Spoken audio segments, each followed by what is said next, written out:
At this moment, they were being intimate. The woman shyly pressed her finger against the man's lips, trying to stop him. "Honey, we're about to get divorced." But the man kissed her directly, sealing her lips. "As long as the divorce papers aren't signed, you're still Mrs. Liam Bowe.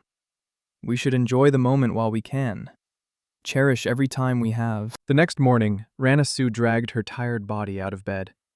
As usual, the man helped her zip up her dress. Then, he naturally wrapped his arms around her from behind. "Since we're getting divorced soon, the show's almost over. If you don't want to go, then don't." But Rana seriously replied, "Grandfather treated me very kindly. I want to see him one last time and say goodbye." Liam Bowe calmly replied, "All right then. I'll have Alex Song take you." The woman watched his back as he walked away, clearly realizing he didn't want to make her public. During their 4 years of marriage, outsiders only knew that the CEO of the Bowe Group had a young wife. But no one had ever seen her. She existed only as a rumor. A light rain began to fall as friends and relatives gathered to send the old man off on his final journey. Liam Bowe stood before the tombstone, recalling his grandfather's face and laughter when he was alive, his heart aching with grief. Just then, Rana approached quietly, holding a bouquet of lies. She knelt down in the rain with a soft thud and bowed 3 times to the old man. Everyone was stunned. Who was this beautiful woman? Among the Bowe family's grandchildren, none would kneel except Mr. Bowe himself. Didn't they say Mr. Bowe had a young wife? But he didn't even let her come to something like this. Guess he doesn't care about her. "I heard they're in the middle of a divorce." After paying her respects, Rana turned to leave, but a young man suddenly rushed after her. He shouted angrily, "Now that Grandpa's gone, let's see how long you can stay so smug." The speaker was Ethan Bowe, the second young master of the Bowe family, Liam Bowe's half-brother. Rana looked at him coolly and asked, "You came all this way just to say that?" Ethan glared at the woman who always pretended to be so obedient in front of everyone. "I'm warning you. Don't even dream of getting a single cent from the Bowe family's fortune." Rana let out a soft laugh. "Are you done? Then I guess this is goodbye." The second young master couldn't accept her attitude and shouted from behind, "One day, I'll expose your true colors." Rana watched the rain falling from the sky and recalled the first time she met Liam Bowe. Back then, she stood blank-faced at the entrance of a hospital, asking over and over if anyone was willing to marry her. Passers-by thought she was crazy. Coincidentally, Liam happened to need a wife urgently, so he took her in, this pitiful woman. Now that his grandfather, who had treated her like a granddaughter, was gone, their 4-year marriage drama had finally come to an end. Rana returned to the private villa she had secretly purchased. The bodyguards in black immediately bowed respectfully when they saw her. The young butler, Jaden Zhang, looked surprised as he rushed to greet her. "Boss, you're back already?" Rana smiled slightly. "I'm divorced." Jaden was stunned. "Your husband was every woman's dream.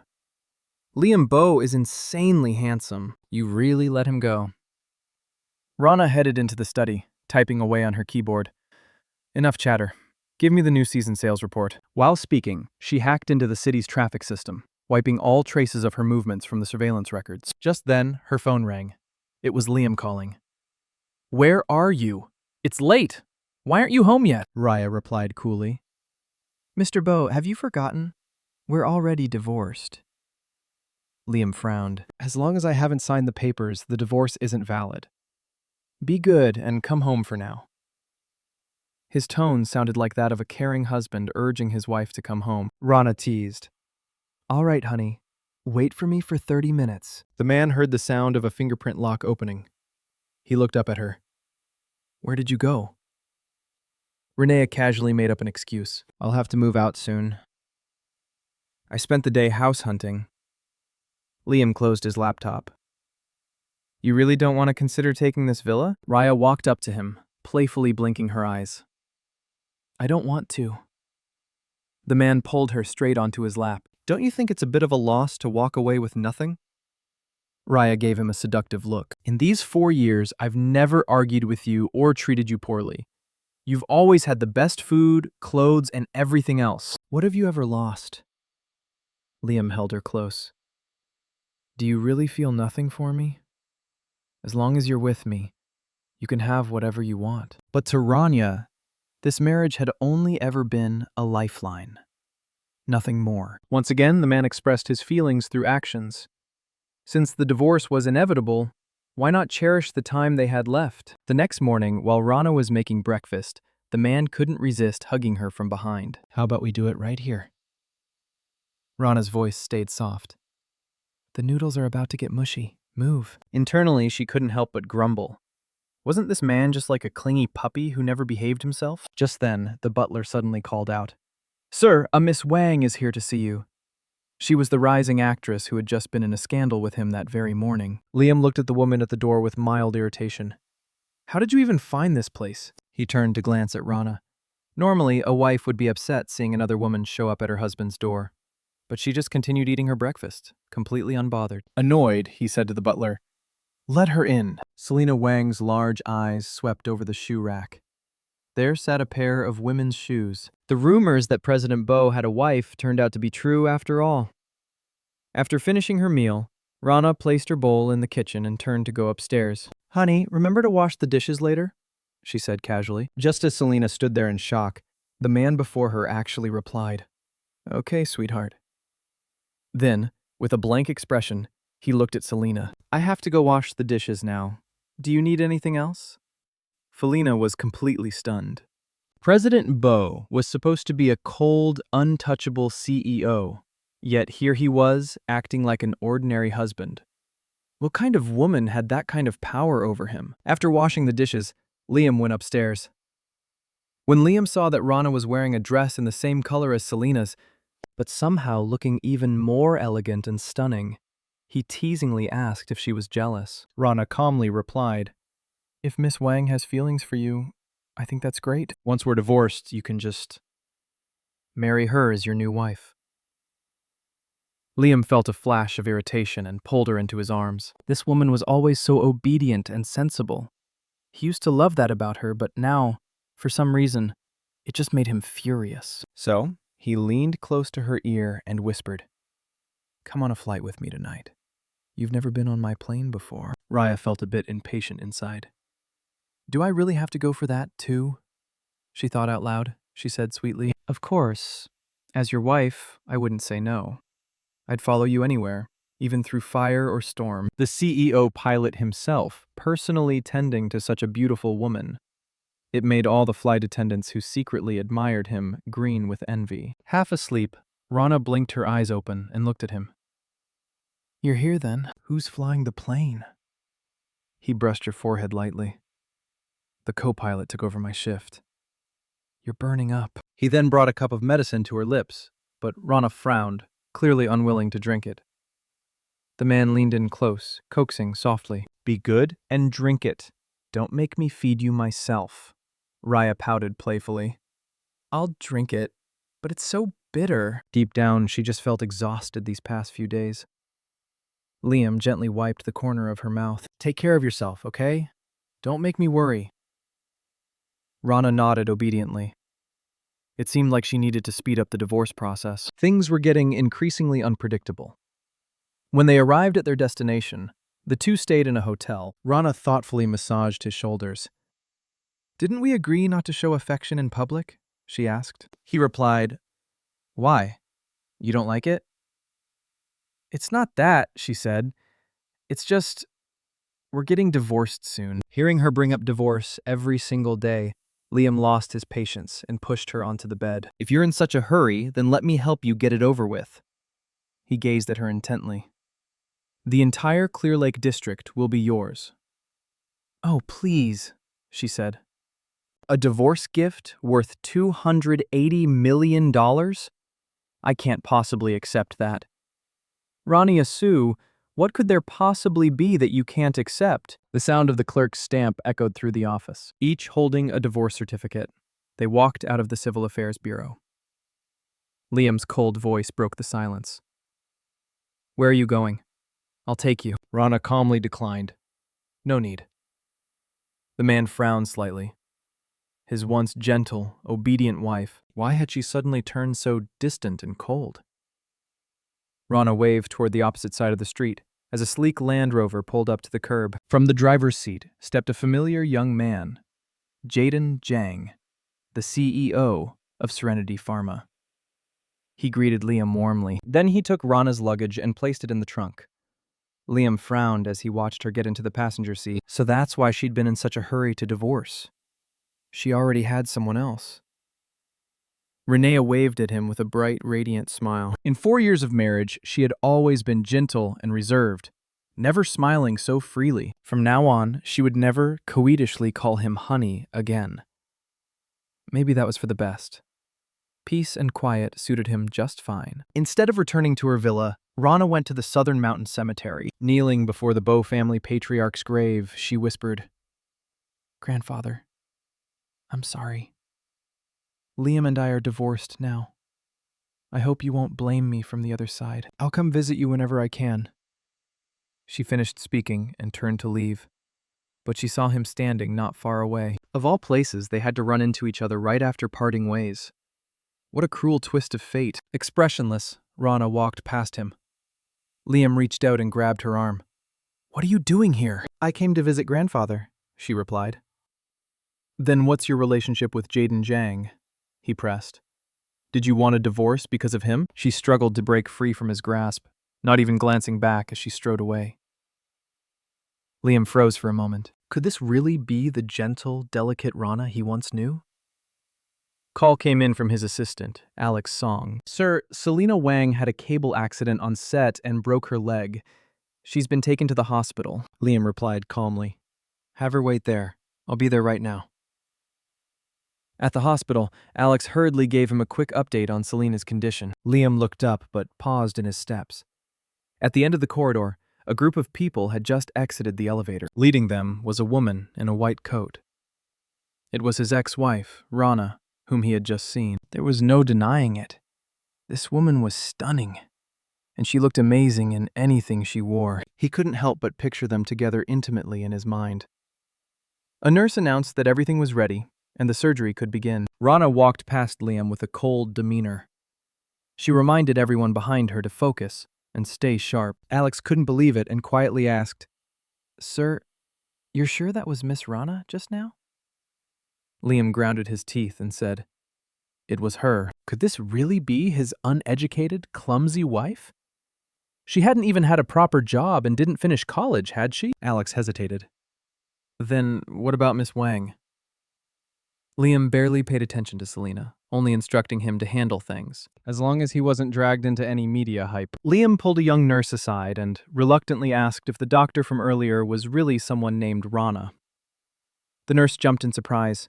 "You mean Dr. Rana? She's amazing. Many senior patients fight to be treated by her." Liam was completely stunned. The young, famous doctor from all the rumors was Rana Sue. Now this woman was icy cold, so different from the sweet, gentle young wife at home. Were they really two completely different people? Could it be that she had been pretending all along? Rana finished the surgery and walked out. She noticed Liam once again, waiting by the door. Exhausted, she didn't want to pay any attention to him. Being ignored again, Liam pressed her against the wall. "All these years, have you been lying to me?" Rana's expression was cold. She thought to herself, "This is just the beginning." The man lifted her chin. "Answer me," Rana replied calmly. "As you can see, there's nothing to explain." Suddenly, a young nurse rushed over. "Doctor, Rana, the director would like you to give a lecture to the interns." Seeing the awkward closeness between the two of them, the nurse immediately turned red and looked away. Rana took the opportunity to push the dangerous man away. Liam asked the young nurse, "Is Dr. Rana really that reputable at this hospital?" With an expression full of admiration, the nurse said, "Of course. She passed the university entrance exam at 15 with top honors, studied at a leading medical institute, then came here, and quickly rose to the top position in surgery. She's a true legend." Liam was stunned once again. "Rana Sue, how many things are there about you that I don't know?" In the CEO's office, a senior manager nervously reported, "President Bo, your visit to Selena Wang has already hit the top of the trending charts. How would you like us to handle it?" But Liam seemed lost in thought and asked suddenly, "Years ago, did you ever hear of a 15-year-old genius who topped the university entrance exam?" A senior manager thought for a moment. Yes, she was a top student in the sciences and even skipped grades. But that news was quickly suppressed. Liam sank into thought again. When he married her, he had assumed Rana had never attended university. How on earth did she manage to suppress all that information? The door suddenly swung open. A youth with a striking appearance, carefree and bold, walked in. It was the little music prodigy of Bo Entertainment, Kai Jang. Oh my, I have no inspiration at all. My idol has been busy with a divorce recently and hasn't had time to write songs for me. By the way, Mr. Liu, what are you doing standing there like you're being punished? Liu groaned internally. This little rascal usually speaks without a filter, but in front of the CEO, couldn't he at least hold back a bit? Liam's gaze fell on the youth. Why did you come to see Mr. Liu? Kai finally saw the CEO behind his desk and awkwardly greeted him. My idol, the lyricist Sarif, has been busy with a divorce lately and hasn't been writing for me. But he gave me a script, and I want to try acting instead. Mr. Liu quickly tugged him aside. This is a small matter. Just tell. Kai's stubborn side flared up. He's never supported me before. This time, in front of President Bo, I have to say it. But when he saw the CEO's intimidating expression, he hesitated. Hearing that the legendary music elder Seraph was also going through a divorce slightly lifted Liam's bad mood. An elder? Why was he thinking such strange thoughts? Where was his calm, his logic? He scanned the senior managers coldly and said, "It's good for young people to have their own ideas. Send me this script. If it's really good, Kai can have the role." As work ended, Mr. Liu smiled and asked which restaurant he wanted to reserve. Liam blurted out, "The Jade Pavilion." Then he realized his slip.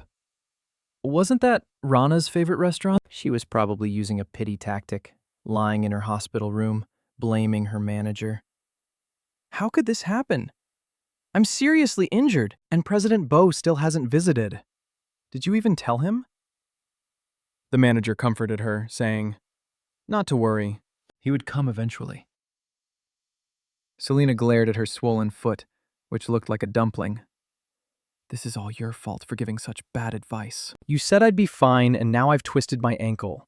The manager looked helpless. Miss, it's already lucky you don't need surgery. But if we told President Bo it required surgery and invited the media, just his appearance would send it straight to the top of the trending charts. At that moment, a knock sounded at the door. Both their faces lit up, but Selena immediately changed her expression, finding weakness. When she saw it was Liam's assistant, Alex Song, she couldn't help but raise her voice.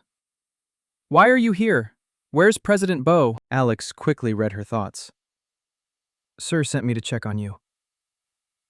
Selena sighed in disappointment. Looks like I won't be walking for a while. Alex left her with a final reminder. Rest well. The film crew will handle all communications. And then turned to leave. Just as he stepped out, a loud crash sounded from behind. Liam, listening on the phone, shook his head in exasperation. With that attitude and still thinking of being Mrs. Bo? Dream on. Jade and Jang hurried to the restaurant. Seeing Rana waiting there, poised and elegant, he couldn't help but grumble to himself. It's so hot today, and I walked all the way from the office, drenched in sweat. I'm really working like a horse, just for the boss. Raya smiled and said, All right, a little treat for you. I ordered only what you like. Jaden took a sip of red wine and asked the boss, Now that you're divorced, do you have any plans next? Ra replied indifferently, I just found a new job. Jaden couldn't hold back and ended up spitting out all the wine he'd just drunk. Luckily, Rana dodged in time, otherwise she'd have been drenched. She glared at him, annoyed. You're a CEO. Can't you at least maintain your image? Jaden quickly grabbed a napkin to wipe his mouth and called the waiter to clean the table. Aren't you busy enough already? Why are you looking for another job?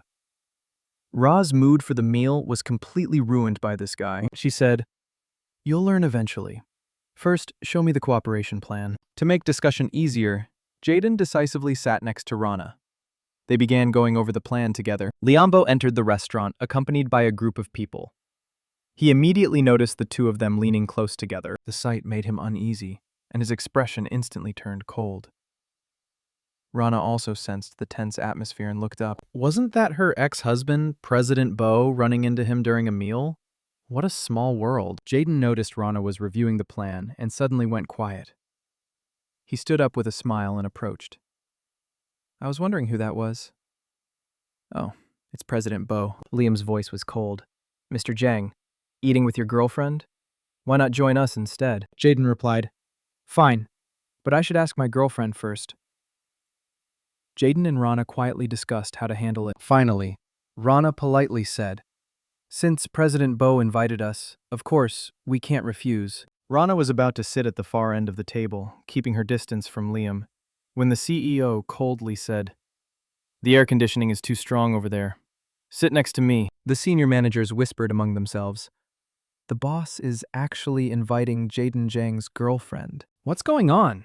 Isn't he already married? Rana propped her chin and tilted her head at him, silently, thanking President Bo for his consideration. She elegantly and leisurely sat next to him. Liam couldn't help but feel his heart stir. She was beautiful, even without makeup. Just like before, Rana signaled the nearby waiter. Bring me a large sundae, please. Liam suddenly leaned close to her ear. You're on your period. You shouldn't be eating that. Rana felt her ears heat up. He didn't expect that President Bo would even remember such details. Divorced as they were, he still knew her special days. Was this man trying to be perverse? Liam took a sip of tea and returned to his usual, cold, distant demeanor. He was used to it.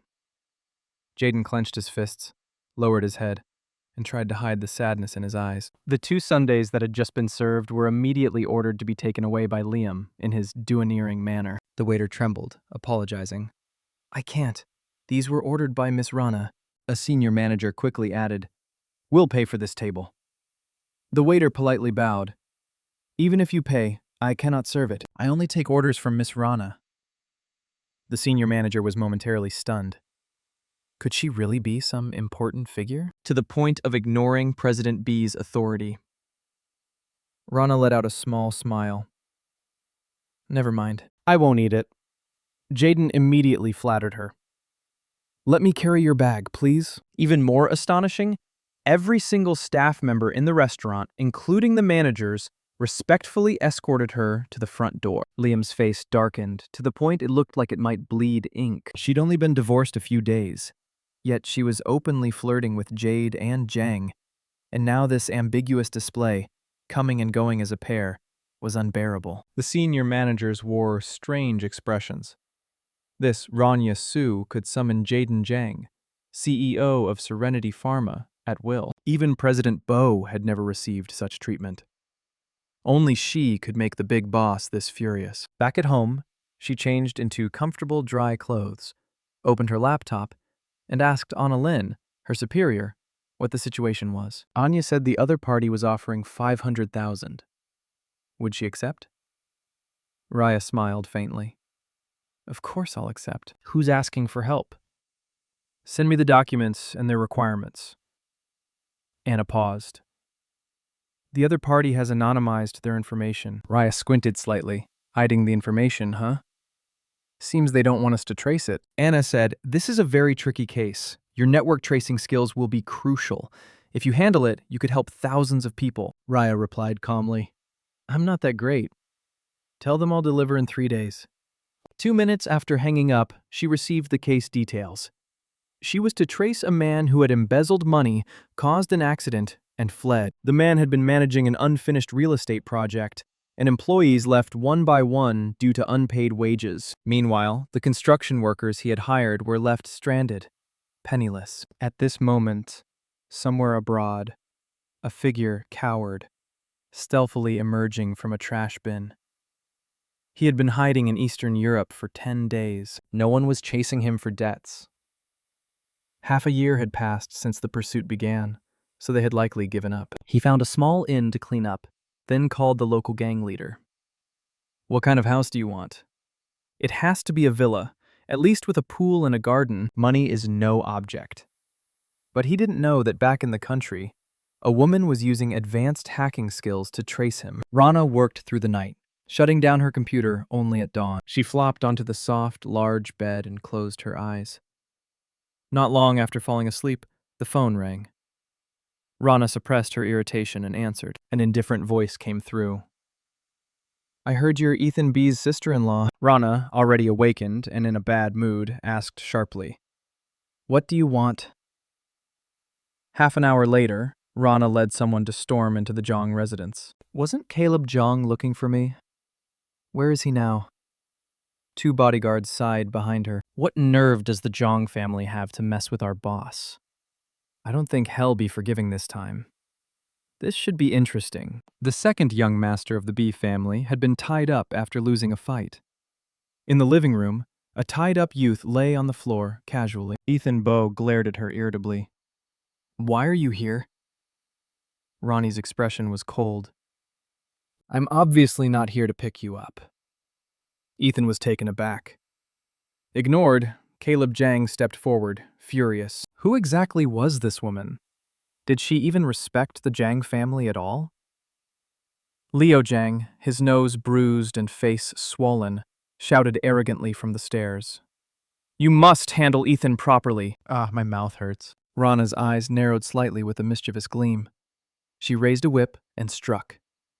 The troublemaker, Leo, felt it hit his calf, letting out a painful shriek. He collapsed to the floor and yelled, "Where did you woman come from?" "How dare you hit me?" Rana said firmly. "If you two hadn't been fighting, I wouldn't have been woken up." She then turned to look at the tied-up Ethan. "You're always causing trouble. You're not exactly innocent either." Ethan struggled backward. What was she planning? She wasn't going to hit me too, right? But before he could take 2 steps back, a whip struck his back. He screamed in pain. "I'm going to tell my brother to divorce you." Caleb's eyelids twitched. Seeing his brother wailing in pain, he decided to take a desperate risk. He reached to grab the whip from her hand. Rana gave a cold laugh, swiftly dodging. Caleb's pupils widened in shock. The force behind his swing was no joke, yet the woman easily dodged it. Then Rana lashed out with another strike. The man was flung violently into the marble coffee table, which shattered on impact. Rana lightly blew on her palm, not a speck of dust in sight. She advised the three, "Best not disturb my peaceful sleep again. Consider today a lesson you won't forget." After speaking, she glanced at Ethan, lying face down on the floor, looking pitiful. "Still not getting up? Planning to stay here like a corpse?" Ethan scrambled to his feet as fast as he could. He hopped along behind her like a little zombie. "My brother has never hit me, yet she dares to hit me, and now she's dragging me along?" A sleek black luxury car slowly pulled up, stopping at the Jong Villa entrance. Ethan, seeing a lifeline, jumped forward eagerly. Another black luxury car arrived slowly. A tall, lean man opened the car door and stepped out. The twin bodyguards behind Rana whispered to each other, "So this is Liam Bow, but he looks so cold. Lucky our boss is divorced from him now." Rana gave a cold glance. They immediately shut their mouths, but successfully drew Liam's attention. Last time, it was Jaden Jang. This time, 2 people. Ethan called from the side. "Quick! Help me untie these ropes!" Liam didn't even look at him, his gaze fixed on Rana. He then strode to Rhea, looking down from above. She was wearing a nightgown. She wore a pair of bunny slippers. She had never dressed so casually or intimately before. He asked what she was doing here. Rana's tone carried slight impatience. "We're divorced. Ask your little brother to remove me from his contacts." Liam ignored that, asking instead, "Did Caleb Jang do anything to you?" At that moment, Caleb's car arrived. He rolled down the window, pointing at Rania. "I remember you now." Rana curved her lips in a smile. "Mr. Jang, today's experience will be unforgettable." Liam's expression darkened.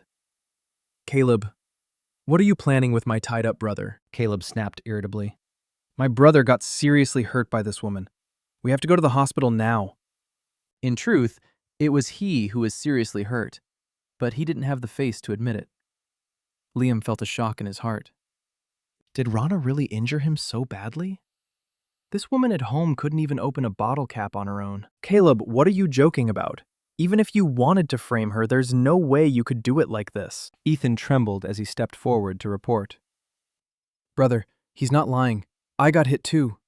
Rana went overboard. She hit me with a whip. Leo also poked his head out excitedly. Yes, you can testify too. Liam couldn't believe his eyes as he stared at Rana. She took on all three of them by herself.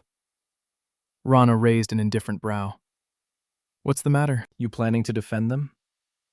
Liam suddenly pulled her in front of him. How many things have you been hiding from me? Renea let out a soft laugh. Liambo, the way you sound, you really do sound like an angry husband. The white-shirted bodyguard behind them couldn't help but chuckle. The black-shirted bodyguard hurriedly tugged on his sleeve, whispering for him to hold it in or risk angering the boss. Caleb, seeing Liam facing off with Rana, immediately relaxed. All right, I'll take my leave. Liam didn't even glance at him. The stock will drop 3% tomorrow, he said. Caleb snorted. I wasn't scared into growing up. Leo winked at Rana. Until next time, goddess. At that moment, a familiar ringtone rang. Rana glanced at the name on her phone, a cold gleam flashing in her eyes. I'm busy. Goodbye. He only looked at the man in white, helping her open the car door. His face darkened further. Damn these two men. What is their relationship with her? Scene change. Melissa Lee was standing with her hands on her hips, looking haughty at the elderly woman. Renia will be back soon. You know how to behave, right? Ask her. Do you hear me? The elderly woman flinched and whispered, I understand. At that moment, the maid's voice came through. The second young lady is home. The elderly woman's face suddenly brightened and she hurriedly got up and went to the door. Rana handed the cake she had bought on the way to her grandmother. Melissa examined Renea's loungewear and slippers, raising an eyebrow. She wasn't one to nag much. But really? This is how you go out. If your father or those big business bosses see you like this, they'd think the Sue family daughter is completely sloppy. Rana gave her a blank look, glancing at her once. If you're so talkative, you'd better keep your mouth shut. Then she turned her gaze to her grandmother. How have you been feeling? The elderly woman, not wanting to worry her, replied, I caught a slight cold a few days ago, but it's nothing serious. That moment, Robert Sue was being helped down from the upper floor by a servant. Rana spoke flatly. I don't have much time, just tell me directly what's going on. Robert put on a gentle, fatherly expression. Rana, must we let the distance between us affect our family bond like this? Rana let out a cold laugh. Talking about family bonds now? It's too late for that. When I was young, it was clearly Fiona who caused trouble. In the freezing winter, she threw me out to kneel in the snow. Why didn't you talk about family bonds then? Raya suppressed her annoyance and added, If there's nothing to say, I'm leaving. Robert said, Don't leave yet, while glancing at his mother. But the elderly woman kept her head down and remained silent. He had no choice but to block her path and continue. You know, Dad's company has been facing some problems recently. Rana, impatient, cut him off. Get to the point. Robert hurried on. Recently, we did the interior work for the Hawk family's new hotel. A worker fell from the scaffolding. And now the Hawks want to terminate the contract. They're also demanding double the penalty for breach of contract. Grandpa Hawk is seriously ill. If you help him recover, the Hawks might not pursue the matter. Rana let out a cold laugh. So much fluff. And now the fox's tail is exposed. But my instincts tell me this isn't that simple. Rana said nonchalantly, Got it, grandmother. See me off. Stepping out of the mansion, Renea grabbed her grandmother's hand and asked if that woman had made her feel wronged. The elderly woman averted her eyes slightly. After all, she was her daughter-in-law. What harm could she have done? At that moment, a panting bodyguard ran up and handed her a paper bag. Rana placed 20,000 wen into her grandmother's hand. They parted reluctantly. As soon as she disappeared from view, Melissa snatched the 20,000 W from her grandmother, and she even falsely accused her grandmother of stealing money. Robert, furious, shoved his mother, and she stumbled, hitting the wall hard. Still angry, Robert sent her to the storage room for the future. The elderly woman, seeing her child, the one she raised alone, turned out like this, with blood dripping from her forehead, felt both wronged and heartbroken. The CEO, after the divorce, truly seemed like someone steeped in vinegar. The fangirl flight attendant saw the stern-faced CEO and openly whispered, "He's way too handsome." Liam checked the passenger list, and when he saw the name Rana Sue, his eyes narrowed slightly. He instructed the head flight attendant to pay extra attention to the passengers around her and to monitor her movements. The head flight attendant wondered to herself, "What's so special about this girl?"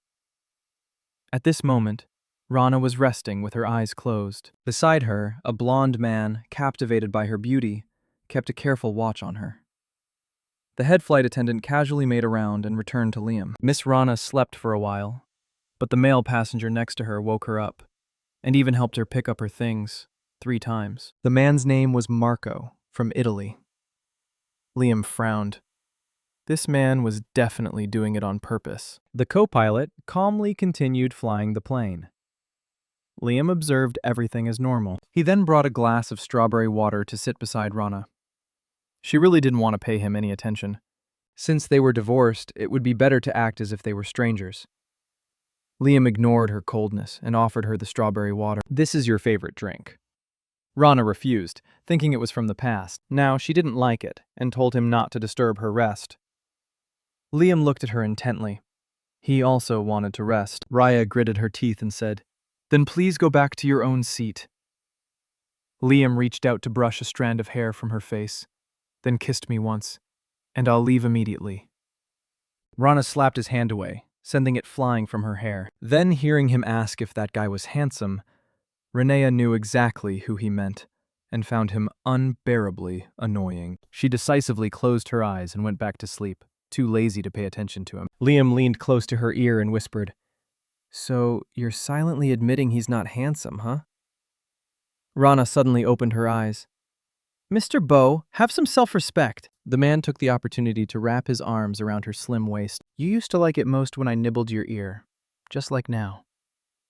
Rana couldn't hold it any longer and yanked on his tie. "Aren't you done yet?" Just then, the plane suddenly jolted violently. Ra's head unexpectedly bumped against the man's chin. Liam quickly shielded her. "Careful. Stay safe. I'll go check the situation ahead." Passengers panicked and started murmuring. The head flight attendant stumbled while reassuring everyone. "Don't panic, it's just turbulence. We'll stabilize very quickly." Suddenly, a flight attendant lost her balance and fell hard to the floor, letting out a painful cry. Rana stood up, grabbed a seat for support, and began making her way to her. A nearby flight attendant immediately blocked her. "Miss, please don't move around. Do you want to die?" Raya wobbled toward the head flight attendant. "I'm a doctor from River City's top hospital." The plane continued to shake violently. Some passengers were breaking down emotionally, while the flight attendants tried to calm everyone, instructing them to put on their oxygen masks. At that moment, a cold voice suddenly came over the intercom. "I, Renea Sue, am the wife of Captain Liam Beau on this flight. My husband has professional training and will be responsible for his wife and even more responsible for all of you. I believe he can lead us to a safe landing." The co-pilot stared at the red zones on the radar, sweat running cold down his face. "What do we do now?" Liam's expression was resolute. "Stay calm and fully cooperate with me." 10 minutes later, the plane finally stabilized. The passengers, all on edge, breathed a sigh of relief and gradually began thanking Rana and the captain. After the plane landed safely, Rana pulled her suitcase and walked forward with the crowd. Suddenly, a large hand grabbed her arm from behind.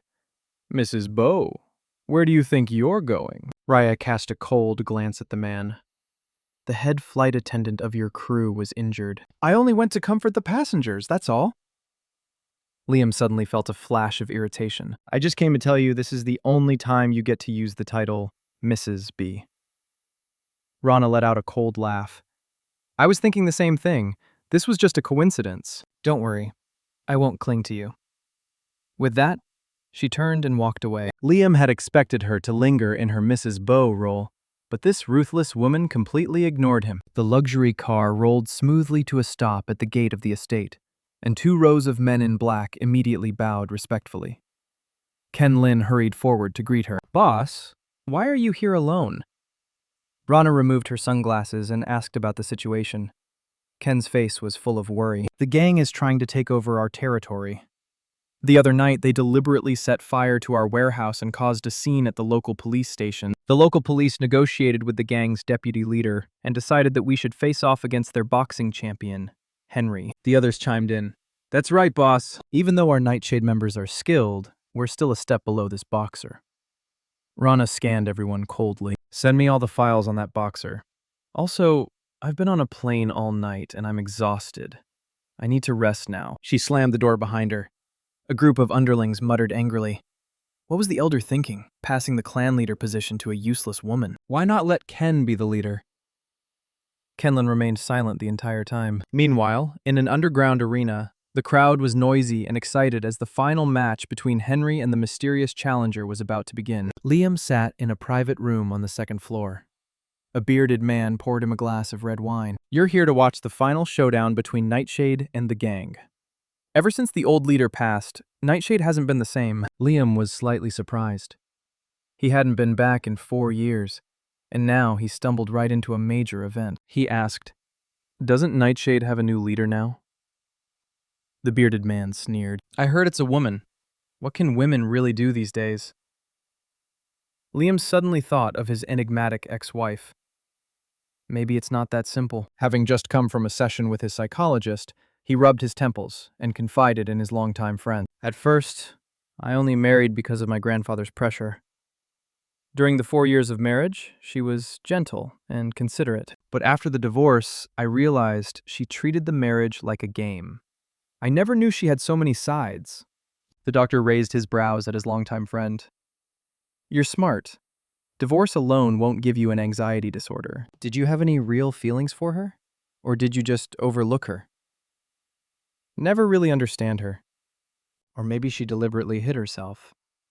Meanwhile, in Nightshade's private second-floor room, Ken and a few underlings were spinning in worry. "Ken, the match is about to start. Should I go up to the arena?" One of the others said, "Let me go. Worst case, I get beaten to death." Ken thought for a few seconds, then suddenly opened the door. "You guys aren't up to it. I'll go myself." At that moment, a sweet voice blared over the loudspeaker, inviting the 2 fighters to the stage. The giant screen lit up. Henry versus Rana Sue.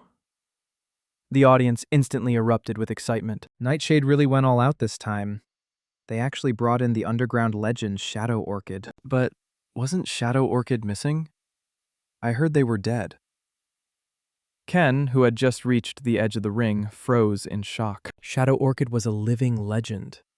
How could someone like that possibly be helping their Nightshade clan? Suddenly, a bell rang, and the large backstage doors leading to the arena swung open. A graceful woman wearing a mask slowly stepped out. After a brief silence, the crowd exploded again.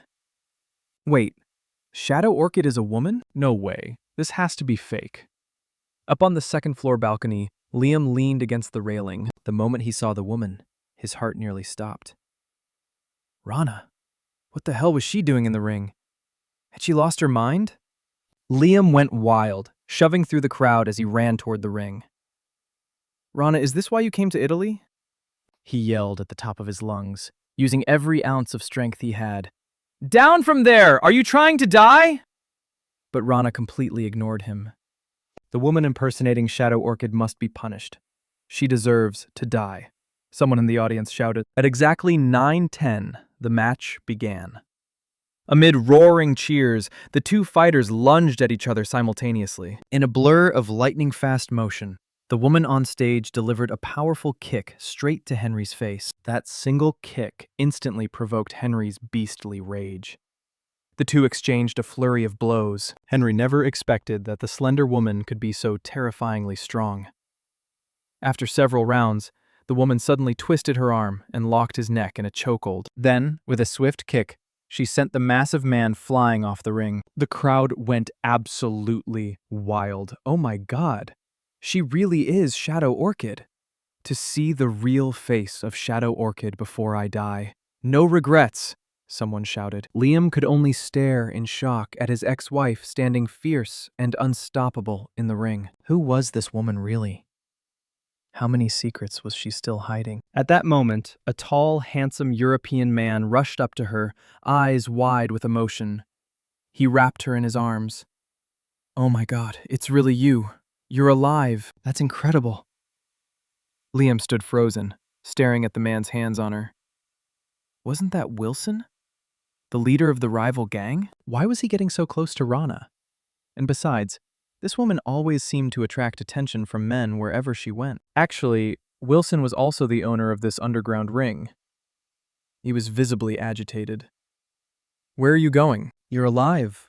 Why didn't you come back to find me?" Raya coldly pushed him away. "If it weren't for your gang forcing the issue, I wouldn't have shown up. I've won this time, so let Nightshade decide how the territory is divided." Rana curled her lips into a faint smile. Just then, as she was about to return to her room to rest, a familiar hoarse voice suddenly rang out behind her. She stopped, surprised, and looked over. Her ex-husband? Did he see everything? So, she smiled gently. "May I ask, Mr. Bow, is there something important you need?" Liam suddenly felt an inexplicable irritation. "Stop pretending. I know it's you. Do you realize what you're doing? Have you thought about what happens if you slip up?" Raya raised an eyebrow. "You're worried about me?" Liam was cut off mid-sentence. "I just wanted to remind you not to play with fire all the time." The gang leader, Wilson, also noticed the handsome man, his tone displeased. "This is our territory. Out of respect for my guest, please speak to her politely." Liam snapped back irritably. "I have a closer bond with her than you do."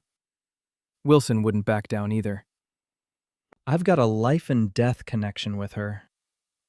Between the two men, sparks seemed to fly like electricity, neither willing to yield. Rana didn't care about their standoff at all. Back in her room, she changed into a trendy outfit and headed toward the luxury car waiting for her. Just then, a police car screeched to a halt in front of the club. A man in a police uniform radiating authority stepped down from the vehicle. Rana's heart skipped a beat. Oh no. How did he get here so fast? She needed to get out of there quickly. Suddenly, a warm hand reached from behind and pulled her into a corner. Meanwhile, the officer was scanning the area, looking around. Liam held her tightly. "You look troubled. I'm just trying to help you handle this mess. Why aren't you happy?"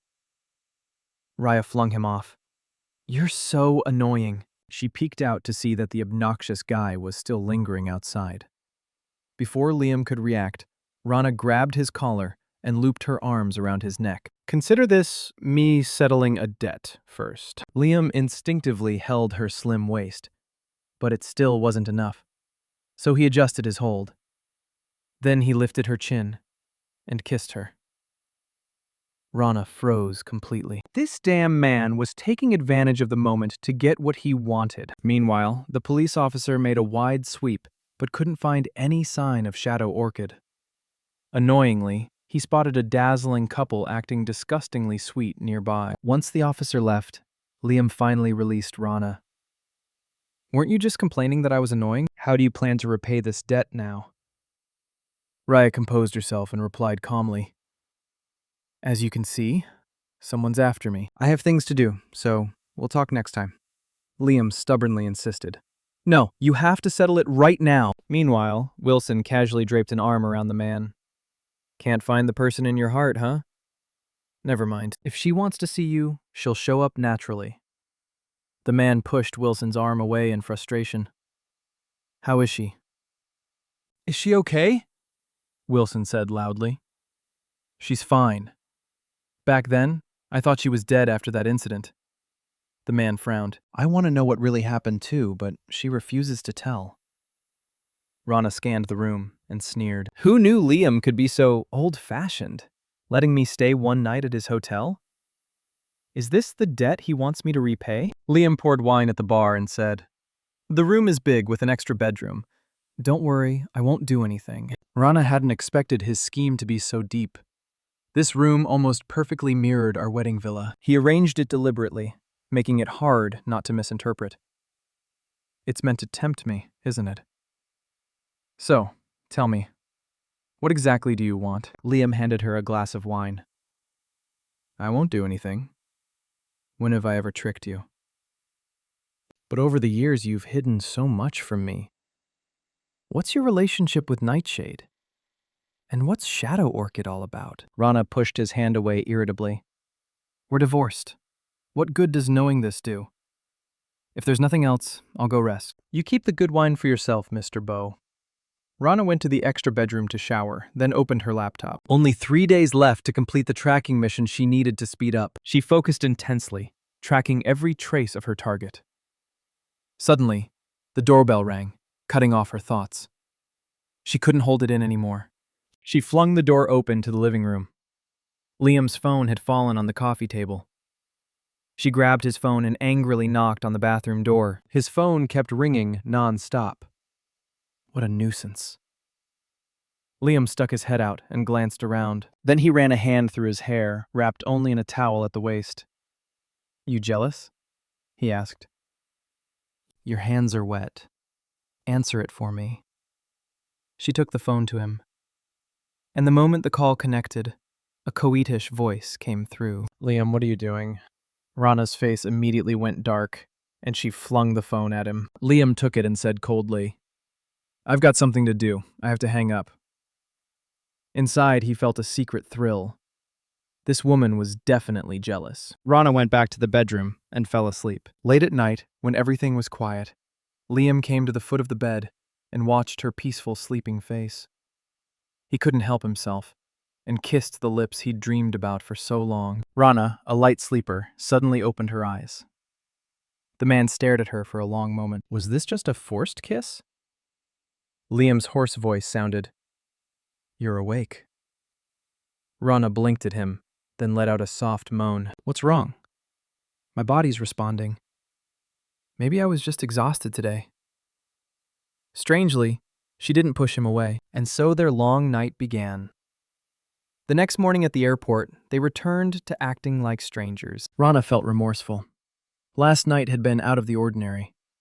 Could it be that my body is already used to Liam Beau? Two women behind them were whispering. Isn't that the Mrs. Beau from the viral posts? Startled, Rana quickly took out her phone and opened the trending news. Mrs. Beau makes her first public appearance. The headlines read. Nissanens had picked up the story and she'd gained a wave of fans. Rana sipped her coffee and told Ken Lin, who ran Nightshade, Send me the files later. You guys can move to apprehend him. Ken readily agreed. I know the boss can handle it, but has he seen the hot search? Rana frowned. This isn't interesting at all, and immediately hung up. Ken shook his head. Not patient again, huh? After Liam got off the plane, he was in the lounge changing clothes when a flight attendant, clearly admiring him, rushed in holding her phone. Mrs. Beau seems to be exaggerating the last plane incident, she whispered. Liam's cold eyes turned to her. Exaggerating what? She even accused someone of deliberately hyping things to grab attention. Unexpectedly, the boss didn't fall for it. He immediately warned her, adding that she couldn't even handle her own job properly.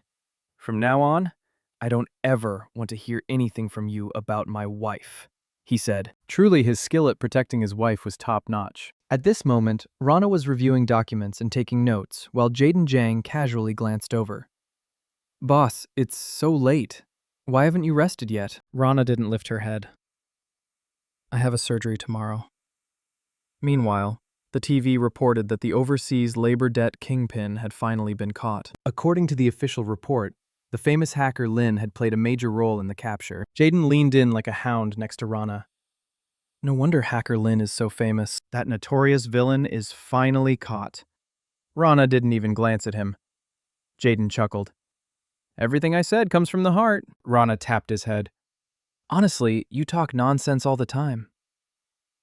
No sooner had he finished speaking than her phone rang. It was Liam. She frowned, sensing trouble, and set her phone to silent, tossing it aside. Jaden's eyes sparkled. Boss, can I post this on social media? But Rana's mind was focused on her notes, barely noticing his slightly guilty excitement. Go ahead and post, she said. Do I need your permission to post? Am I a tyrant or what?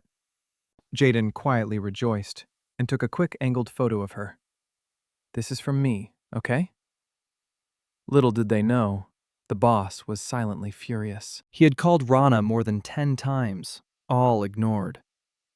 Secretary Alex Song suddenly handed him the phone. Miss Rana seems to be with Jaden Zhang, the CEO of Serenity Pharma. Jaden had just posted a stunning angled photo of Renea with the caption, "Late night waiting for someone so happy." Liam immediately felt like his lungs were going to explode. She has time with another man, but not to answer my calls. And they're in the same room. He stood up, face black as night, and marched outside with Alex rushing after him. Since the divorce, his temper had worsened, but it seemed he cared too much about Rana. At this moment, Rana finished taking notes for tomorrow's surgery and stretched, ready to head to her bedroom. Turning around, she saw Jaden. When had this kid sneaked in? He was slumped against the sofa, asleep, brawled like a husky guarding the door. She reached out and gently tapped his face. "Time to head to your room." Jaden let out a grumble and wobbled to his feet. Seeing he wasn't fully awake, Rana helped steady him. Unexpectedly, his legs gave way, and with a series of flailing motions, the two of them toppled back onto the sofa together. Rana, annoyed, smacked him on the head. "Get up. I shouldn't have bothered caring for you." Just as she finished speaking, the temperature seemed to drop suddenly. Looking up, she saw Liam standing at her door, face cold, his presence radiating the aura of someone catching a thief in the act. Rana stared at him, surprised. "Why are you in my house?" Hearing the word house only made Liam angrier. "Your house? Then what about the River Pine Villa?" He stepped forward and grabbed her wrist. "Come home with me." Rana, having recovered from her shock, thought, he barges into someone's home with all this justification, and now he wants to force me to do what? Liam closed the distance, step by step. "You don't need the River Pine Villa, so you want to live with Jaden Zhang instead?" Before she could react, he pressed her against him with one hand, whispering like a child, "Don't treat me like this, please." Rana blinked, confused. "I didn't quite catch what you said." She tried to push the childish man away, but he stayed pressed against the hollow of her neck without moving. Rana was utterly speechless. "Is this real? He's falling asleep on me again?" She staggered, dragging the clingy man into the living room. As she approached the bed, she suddenly tripped over something.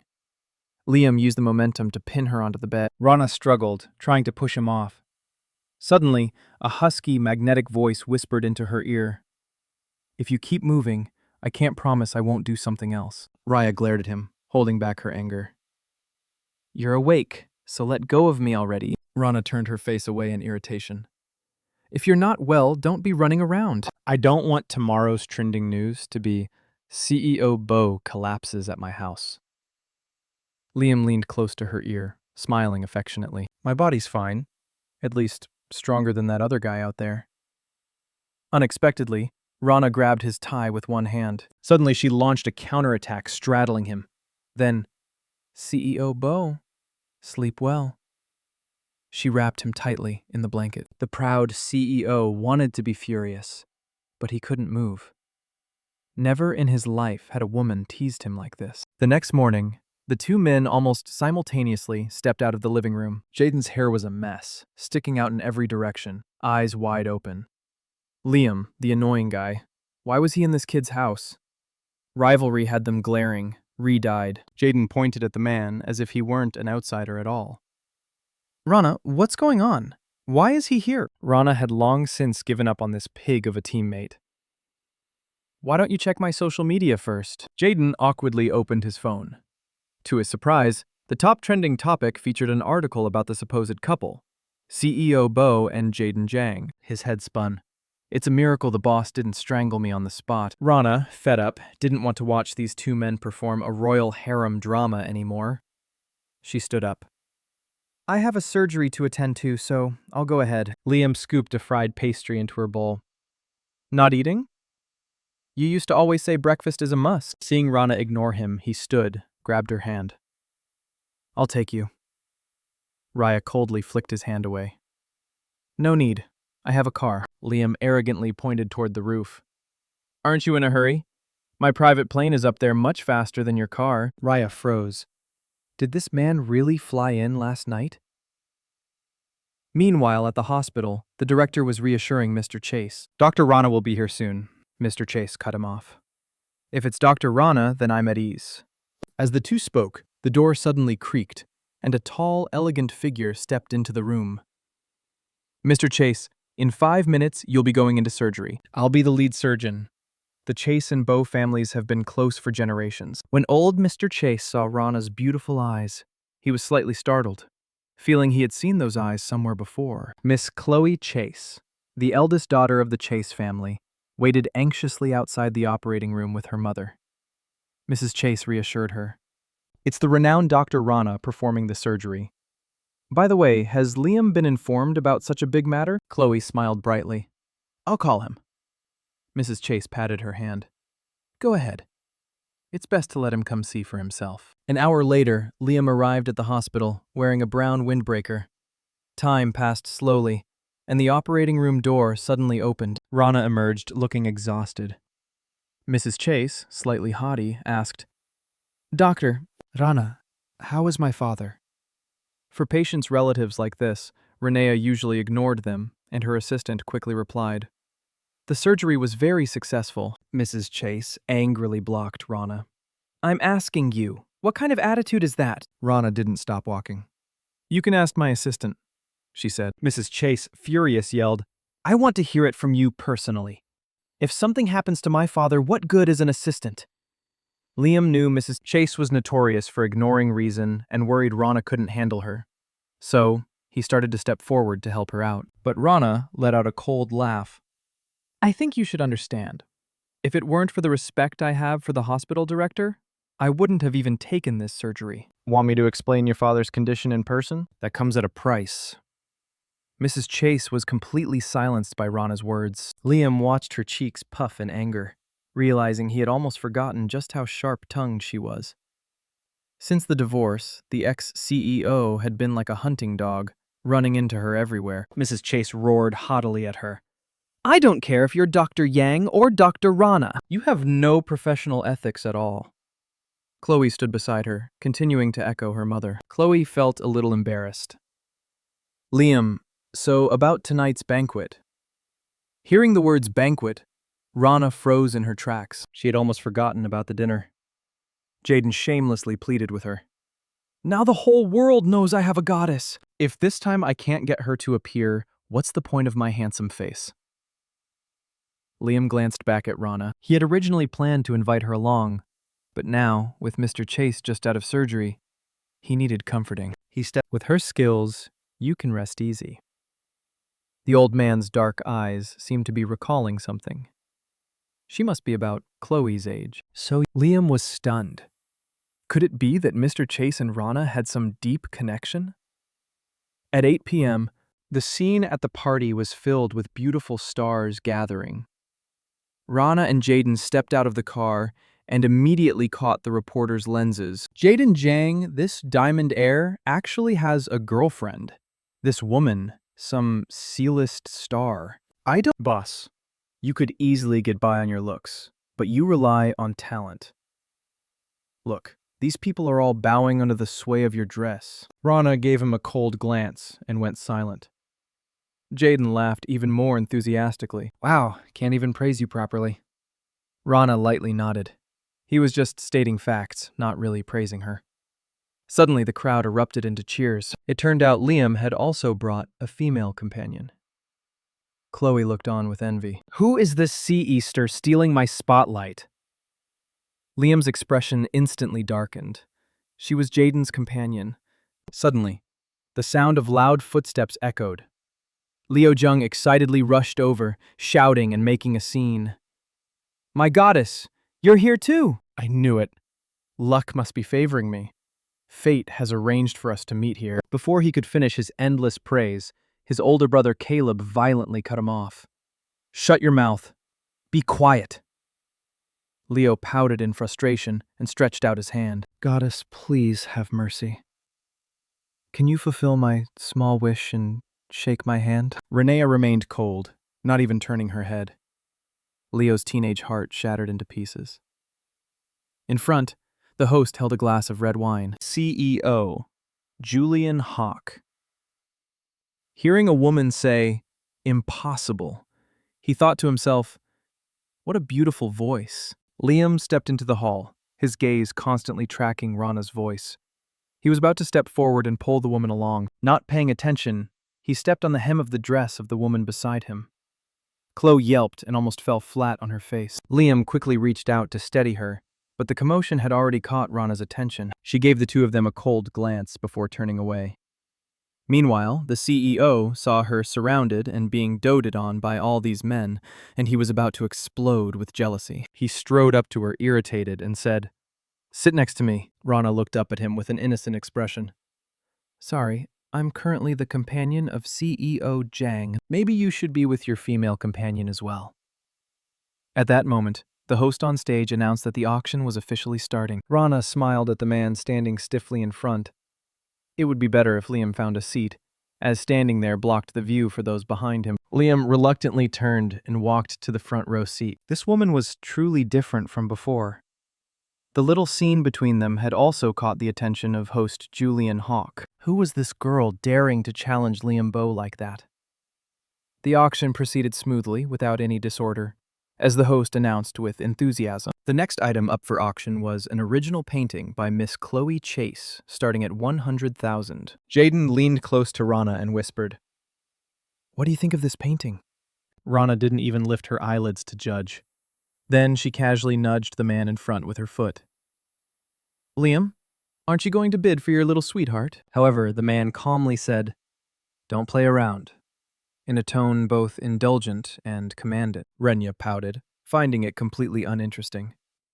The host, CEO Julian Hawk, glanced at the two of them, thinking, "Is this still the Liam B I know?" Finally, Chloe's painting sold for 500,000 with the hammer strike, and the host continued the announcements. Next up for auction was Miss Rana Sue's hidden masterpiece, a painting titled 100 Birds Paying Homage to the Phoenix. In the crowd below, connoisseurs of calligraphy and painting began whispering, "Isn't 100 Birds Paying Homage to the Phoenix one of Master Sue's signature works? Where did this woman come from?" Chloe was also in disbelief. How could Rana possibly have a painting by Master Sue? She was certain Jaden must have known Master Sue and lent the painting to Rana to make her stand out.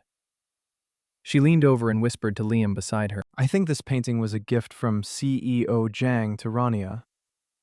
If you can use him as a bridge, maybe your chance of meeting Master Sue will be higher." Jaden suddenly popped his head from behind, casting her a disdainful glance. "That painting isn't mine.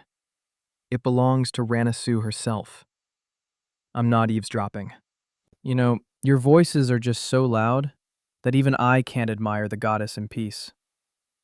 At that moment, Rana smiled and walked onto the stage. "Master Sue knew I would participate in the charity auction and gifted me this painting. It only gains value if it can help others," she explained. Chloe ground her teeth incredulous. "Impossible. You're just a junior doctor. How could you know someone like Master Sue?" Liam felt a flicker of unease as well. Why had he never known Rana had a connection to Master Sue? Jaden shot him a sharp glance. Since Master Sue paintings are never sold, only given to those she favors, he immediately raised a paddle and bid 10 million. Liam refused to fall behind and countered with 50 million. The previously noisy crowd fell silent immediately. A few seconds later, an assertive voice suddenly shouted, 100 million. It was Julian Hawk. Confident as if victory was already in hand, he calmly said, "Siobo, stop competing with me. This painting belongs to me." Rana spoke, explaining that all proceeds from the painting would be donated to Master Sue's charity foundation, with transparent records open for inspection at any time. Julian stared at the radiant woman on stage. Truly, she was fascinating. After the auction ended, Liam quickly chased after Rana and shoved a check into her hand. "This is my donation to the foundation. Arrange for me to meet Master Sue. Just once." Rana casually glanced at the check. "Why do you need to meet Master Sue?" Liam explained. "I have something to request." Unexpectedly, Rana gently returned the check to his coat pocket.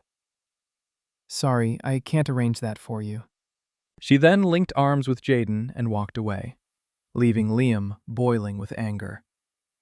He grabbed a glass of whiskey from the table and drank it in one gulp. A few minutes later, he realized something was off with the drink. His body felt unsteady and unable to restrain himself.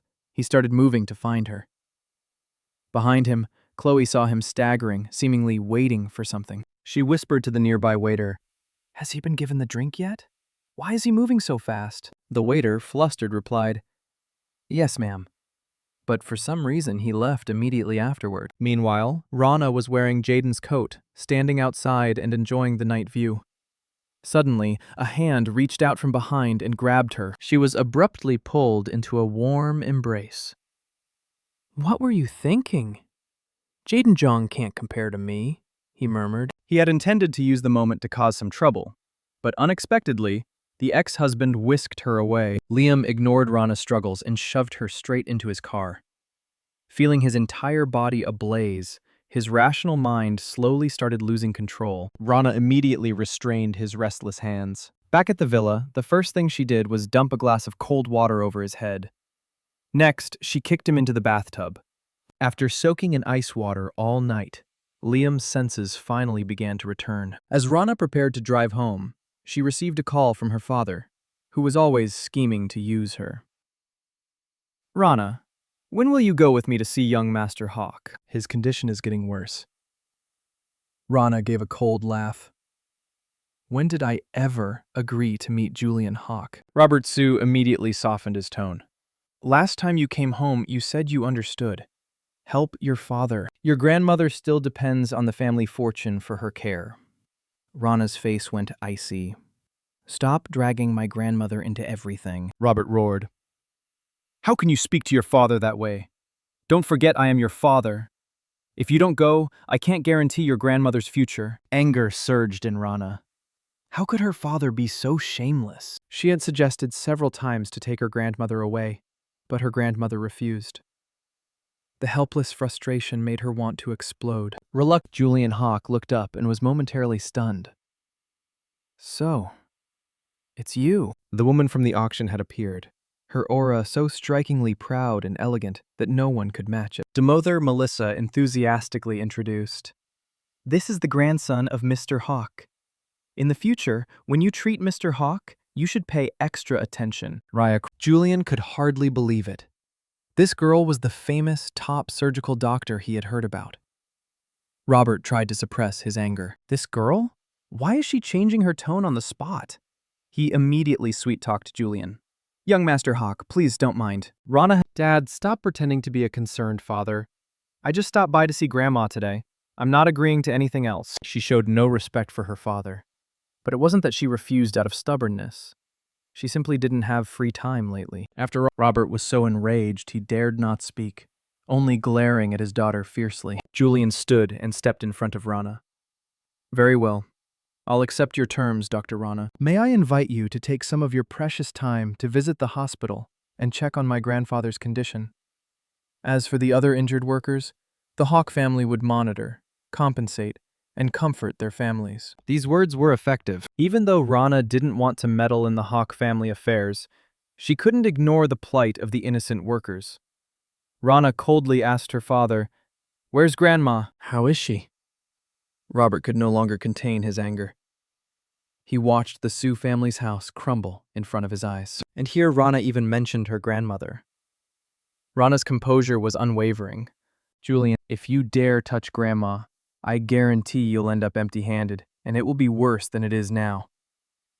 Robert, furious, cursed his daughter as Unfil. "Rana, since when did Rana become the #1 surgical doctor?" Robert clutched his chest, panting. "Don't say another word. While she doesn't know yet, get Mom out of the basement quickly." As Rana stepped out of the Sue residence, her phone pinged with a message received at 4 p.m. "Meet me at Earth Emperor Tea House. Come or don't come back." A server in traditional attire politely asked, "Are you here for tea, ladies and gentlemen?" Liam coldly said, "We have an appointment in the Celestial Room." At that, a guest exclaimed in surprise, "Master Sue is playing! I didn't expect to be lucky enough to hear Master Sue perform today." Chloe looked at the noisy crowd with a hint of disdain. Master Su is so impressive. Yet today, she still had to respect Liam and accept me as her disciple. The server led the two of them to the celestial room. As soon as Chloe felt a small sense of pride. Master Su's musical skill was extraordinary, and her mood seemed special too. Liam had a middle-aged woman, elegant and generous, warmly invited Liam to take a seat. Liam respectfully addressed her, Auntie Thompson. For this woman was not only the mother of his close friend, but also held the status of the mayor's wife. Chloe eagerly ran up behind the woman in red. You must be Master Su. I've heard your zither skills are extraordinary. Chloe was only speaking to herself as background noise. Mrs. Thompson stepped forward and patted her shoulder. Rana. Only then did the woman in red smile softly and slowly turn around. It's fine. After all, someone spent millions just to meet me once. How could I refuse? Liam was stunned, seeing Rana's stunning beauty up close. No wonder she could help Master Su auction a painting. She was Master Su herself. Rana propped her chin on her hand, smiling slightly. I wonder... Mrs. Thompson, completely unaware of their relationship, looked at Liam in surprise. So you two were already acquainted. Liam gritted his teeth. Not just acquainted. We're very close in bed. Before he could finish, Rana took a step forward and clamped her hand over his mouth, fearing he might blurt out something outrageous. I don't know anything about that, she snapped. Mrs. Thompson laughed heartily, trying to mediate. Liam, you came to see Master Su today. What is this all about? Liam shot a meaningful glance at Rana, wondering if Master Su would respect him enough to accept Mr. Chase's granddaughter as her disciple. Chloe fidgeted, tugging at his sleeve and shaking her head. I really don't want to be her disciple anyway. Liam skillfully dodged her hand without showing any reaction. Rana shot him a disdainful glare. Don't even talk about taking disciples. There's no chance. I've never liked taking disciples. Even if I did, it would have to be someone of upright character and exceptional talent. Chloe was both hurt and angry at her words, sobbing softly. Liam ignored her completely and politely said to Mrs. Thompson, Auntie, may I borrow Rana for 3 minutes? Then, without waiting for a reply, he pulled her out. Once outside the private room, he pinned her against the wall. You owe me an explanation, don't you? Do you enjoy seeing me embarrassed? Rana leaned calmly against the wall, looking him straight in the eye. Mr. Bo, you've never asked about my relationship with Master Su, nor whether I am Master Su. So why blame me? Liam felt a bit annoyed. I allow you to be sharp-tongued with me, but that doesn't give you the right to trick me over and over again. He wanted to press forward and kiss her, but Rana stopped him. Ex-husband, who are you trying to seduce? Don't touch me. I have a thing about cleanliness. She pushed him away and returned to the room. Liam scratched his head, but couldn't help feeling a little pleased. So, she's jealous again. I knew it. She still cares about me, he thought. Rana spoke politely to Mrs. Thompson, who was sipping tea. Sister, I'll take my leave for today. We can meet another time. Liam felt instantly unbalanced. He called Mrs. Thompson Auntie, but she just said, Sister. That's a bit disrespectful. Mrs. Thompson waved it off. Today, Liam asked me to meet with you. Everything between the two of you is settled. I have no opinion. Rana, impatient, looked back at the two. Miss Chase said she doesn't want to become a disciple, and I've expressed my position. That matter is done. Liam coldly flicked Chloe's hand away. Because you don't want to. From now on, don't bother, Master Su. And if you need anything, don't come to me either. Without caring about the chaos behind him, he strode past Rana. Ethan Bow, always causing trouble, suddenly sent a message. Sister-in-law, hurry and save me! Rana's heart jumped. That brat. What has he gotten into this time? At this moment, Ethan was wearing only a pair of oversized boxers, smugly looking at his friends playing cards in front of him. Leo Jang, you've already seen how amazing my sister-in-law is. If you don't want a beating, let me go right now. Leo mocked him disdainfully. I don't believe the goddess will come to help you. Stop flattering yourself. Nearby, a second-generation playboy jeered. Oh, since when did you have a goddess? Leo raised an eyebrow. My goddess didn't even glance at his brother directly. And yet this brat shamelessly chased after her, calling her sister-in-law. Ethan instantly became furious. What are you talking about? My brother and Rana are in a secret marriage. They're just sulking at each other. He swung his fist, ready to hit him, when suddenly, a clear female voice rang from the doorway. Aren't you two supposed to be on good terms? Seeing the goddess arrive, Leo slapped Ethan into the corner of the wall. Then he switched to a puppy-like smile. Hurry! Hurry inside! Ethan, seeing his savior, started crying out. Sister-in-law! I've completely left. Not a penny left. And they even stripped me. Did you bring money? Rana said coldly. No, Ethan panicked. If you're not here to help, what's the point? You can't let my sister-in-law see me like this. Go ask the guys for some money, please. Rana chuckled lightly. What good would it do to ask him? Isn't this a card game? I haven't played in ages. Let's do a round. Everyone else froze. Rana confidently sat at the card table. Let's play. Ethan, deal the cards. 10 minutes later, Leo lost everything, kneeling on the floor and wailing, Goddess, at least leave me my boxers, please. Ethan followed behind Rana, grinning devilishly at him. Exiting the private room, he jumped up and down excitedly. Sister-in-law, I've played cards for so long, but I've never met someone as lucky as you.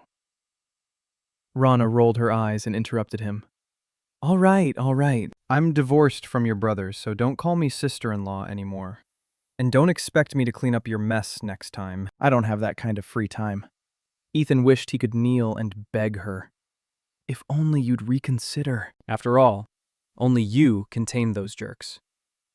I promise I'll never bother you again. Ethan walked past another private room when he suddenly heard a familiar voice inside. Connor Hawk, let go of me. If you dare touch me again, my brother will come and kill you. His heart tightened. That voice, it sounded like his sister, Bella. Without thinking, he pushed open the door and stormed in. His eyes widened. One of the men was roughly pinning Bella Bow onto the sofa, her dress torn, crying uncontrollably. Ethan angrily grabbed a beer bottle and hurled it straight at the man. You touched my sister, Connor Hawk, and you're asking for it. Are you looking to die? He shouted. The private room instantly erupted into chaos as the thugs pinned him down and started beating him senseless. Bella trembled with fear, screaming, Stop hitting my brother! One burly thug raised a bottle, ready to smash it down on Ethan's head. Suddenly, a flying kick came out of nowhere and knocked the thug to the floor. A stunning woman strode into the room, every step drawing attention. Do you all have my permission to assault him? She demanded. The two siblings, bruised and battered, cried out in relief.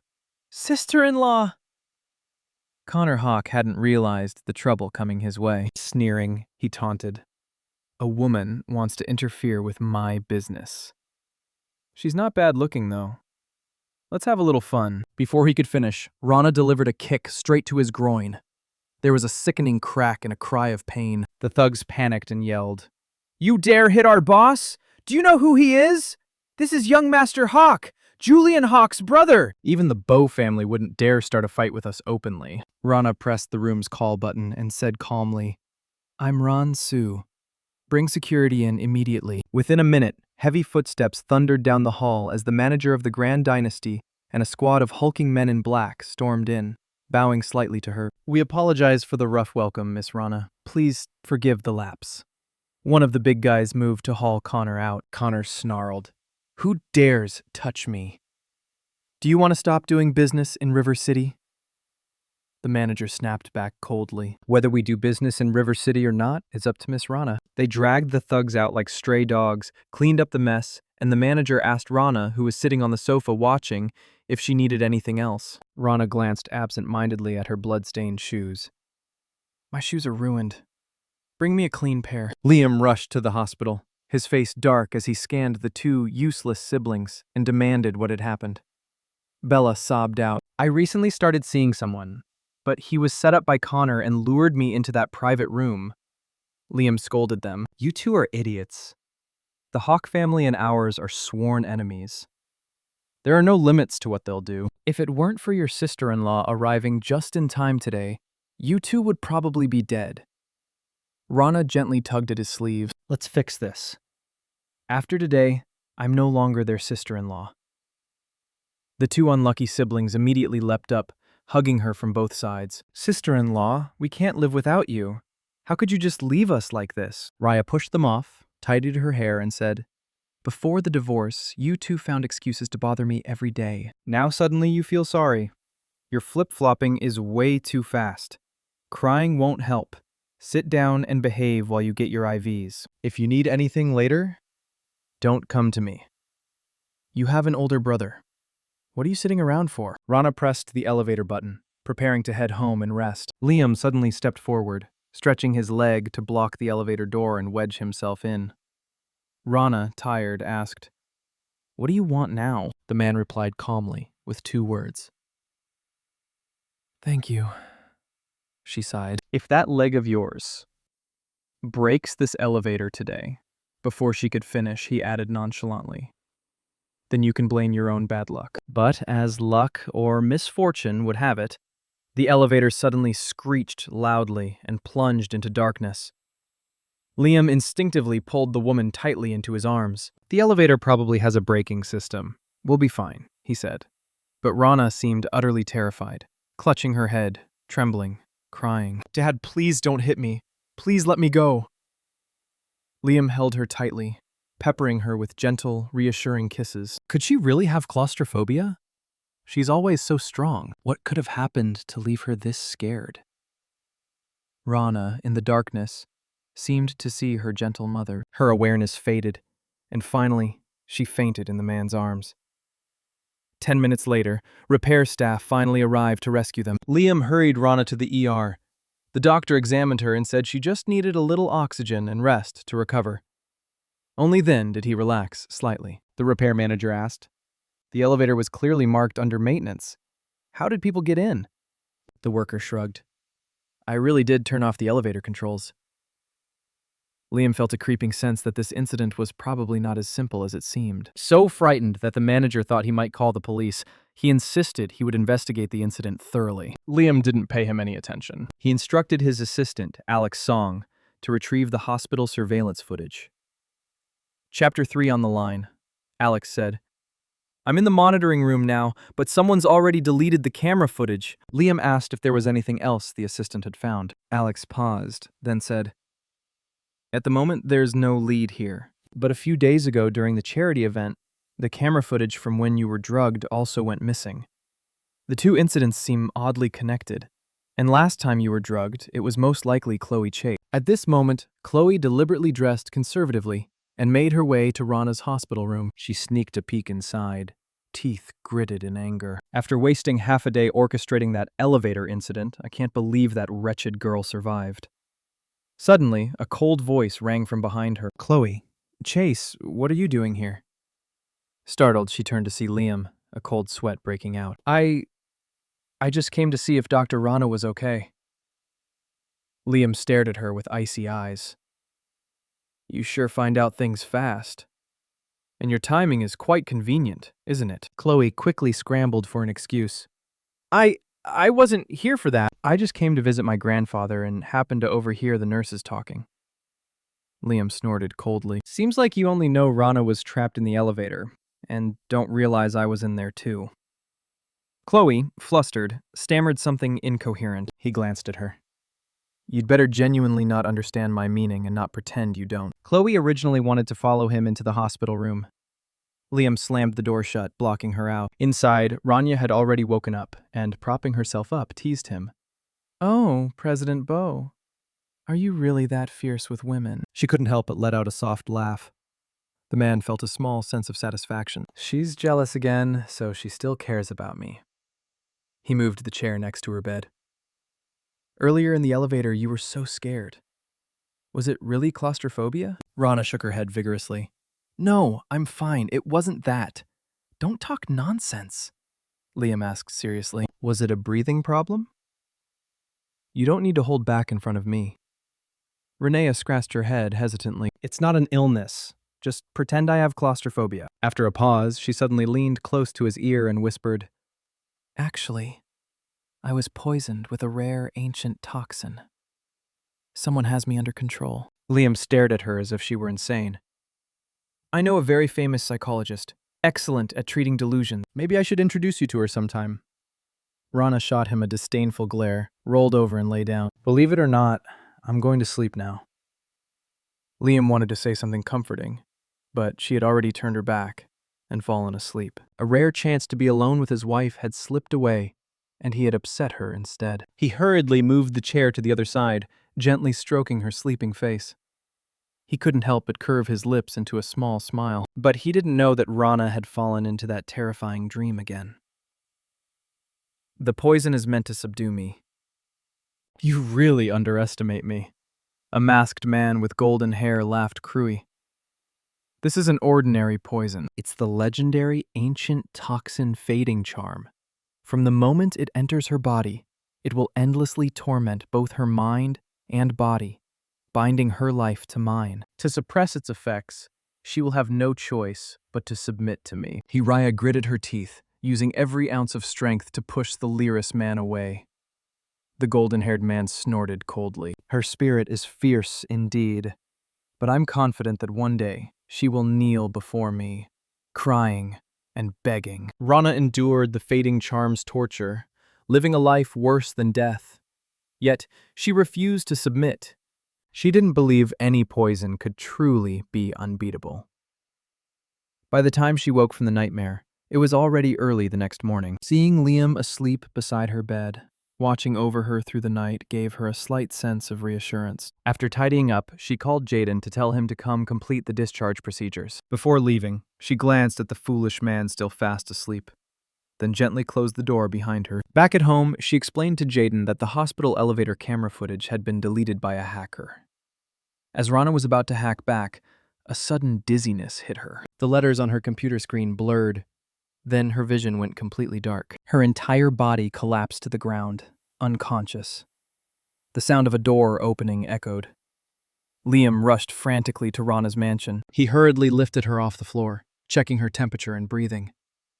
Still normal, he guessed she was just asleep. That idiot Jaden even claimed Renea was in mortal danger. Was he joking?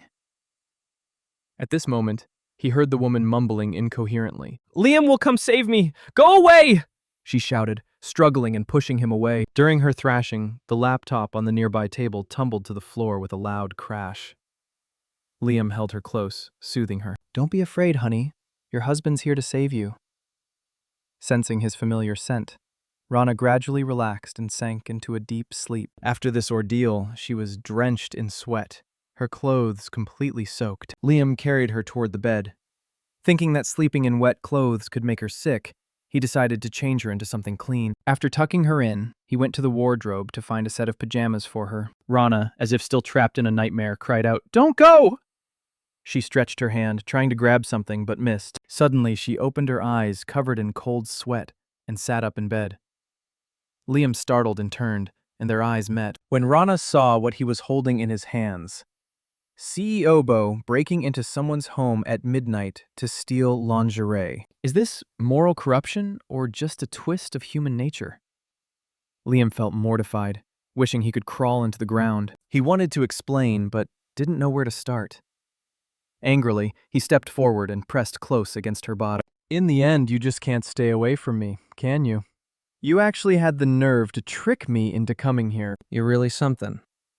Rana's gaze drifted toward the thing he was holding in his hand. "Mr. Bo, could you please put my clothes down before saying such shameless things?" Liam's face turned red as he tossed her underwear at her, telling her to hurry up and take a shower and change. By the time Rana finished her shower, half an hour had already passed. When she came out, she saw that the man had helped himself to sleep. She couldn't tell whether he was actually asleep or just pretending. She sat down on the bed, thinking to herself, "Forget it. Since fading charm for some reason seems to like him, I'll let it slide tonight." The next day at the office, perhaps because he'd slept well the night before, President Bo was in a great mood all day. Even when his young secretary accidentally spilled coffee, he didn't get mad. It scared the poor girl so much, she almost thought she was about to be fired. Still dazed, she went out and asked Assistant Alex Song, President Bo isn't as scary as you said, you know. While making coffee, Alex replied, That's because you didn't know him a few years ago. Back then, his moods changed like the wind. He yelled at employees until they cried, all the time. After he got married, it took ages before he started smiling again. And now he's pulling stunts like this. All right, enough gossiping. Get back to work, Alex said. And the secretary quickly slipped away. A little while later, Alex went to the president's office. He handed over the documents and said, Mays still hasn't found any evidence, but the hacker who deleted the surveillance footage has been traced. He's from Apex Tech. Liam stared out the window, silent for a moment, then said coldly, It's getting cold. Time to let Apex Tech go bankrupt. Meanwhile, on Rana's side, she stared at her computer that refused to turn on, her head pounding. This broken thing really doesn't last, does it? Looks like the only option is to upgrade and replace the hardware, she thought, deciding to make a trip to Apex Tech to check whether the custom components she'd ordered were ready. Director Gwen burst excitedly into the office, shouting, Oh, the legend is coming to pick up her custom chip! Everyone get ready. Beside her, Leo Lin scoffed. It's just some O, right? Do we really need to make such a big deal about it? Director Gwen didn't even look up. Kid, you have no idea how valuable O is. Leo, still unconvinced, asked, So, is she better than Lin? Director Gwen, busy as ever, replied, Even if Lin's a top-tier hacker, when it comes to hardware, he's nowhere near O. More than half of our company's hardware designs come from her. Apex Tech is #1 in the industry because of that woman. Just then, a cheerful female voice came from the door. Director Gwen, I'm here. Director Gwen greeted her warmly.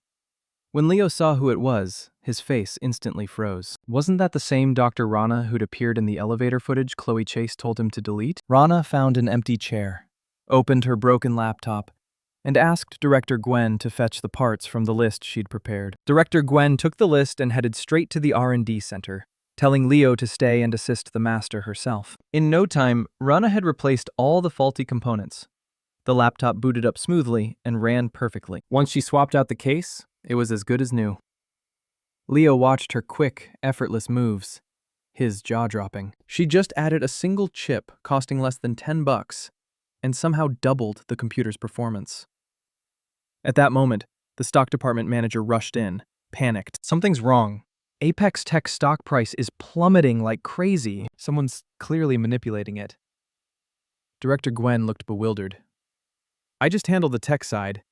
You should be telling Uncle Leo about this. The manager, sweating, replied. I tried calling him, but he's not answering. At the mention of malicious manipulation, Rana's interest was instantly piqued. Let me take a look. Let's see who's behind this little trick. Director Gwen's eyes lit up. You really think you can figure it out? Raya smiled confidently.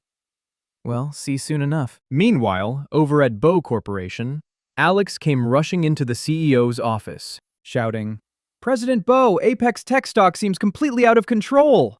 Liam's face was tense as he stared at the red and green lines jumping on the screen. After a long silence, both of them kept watching.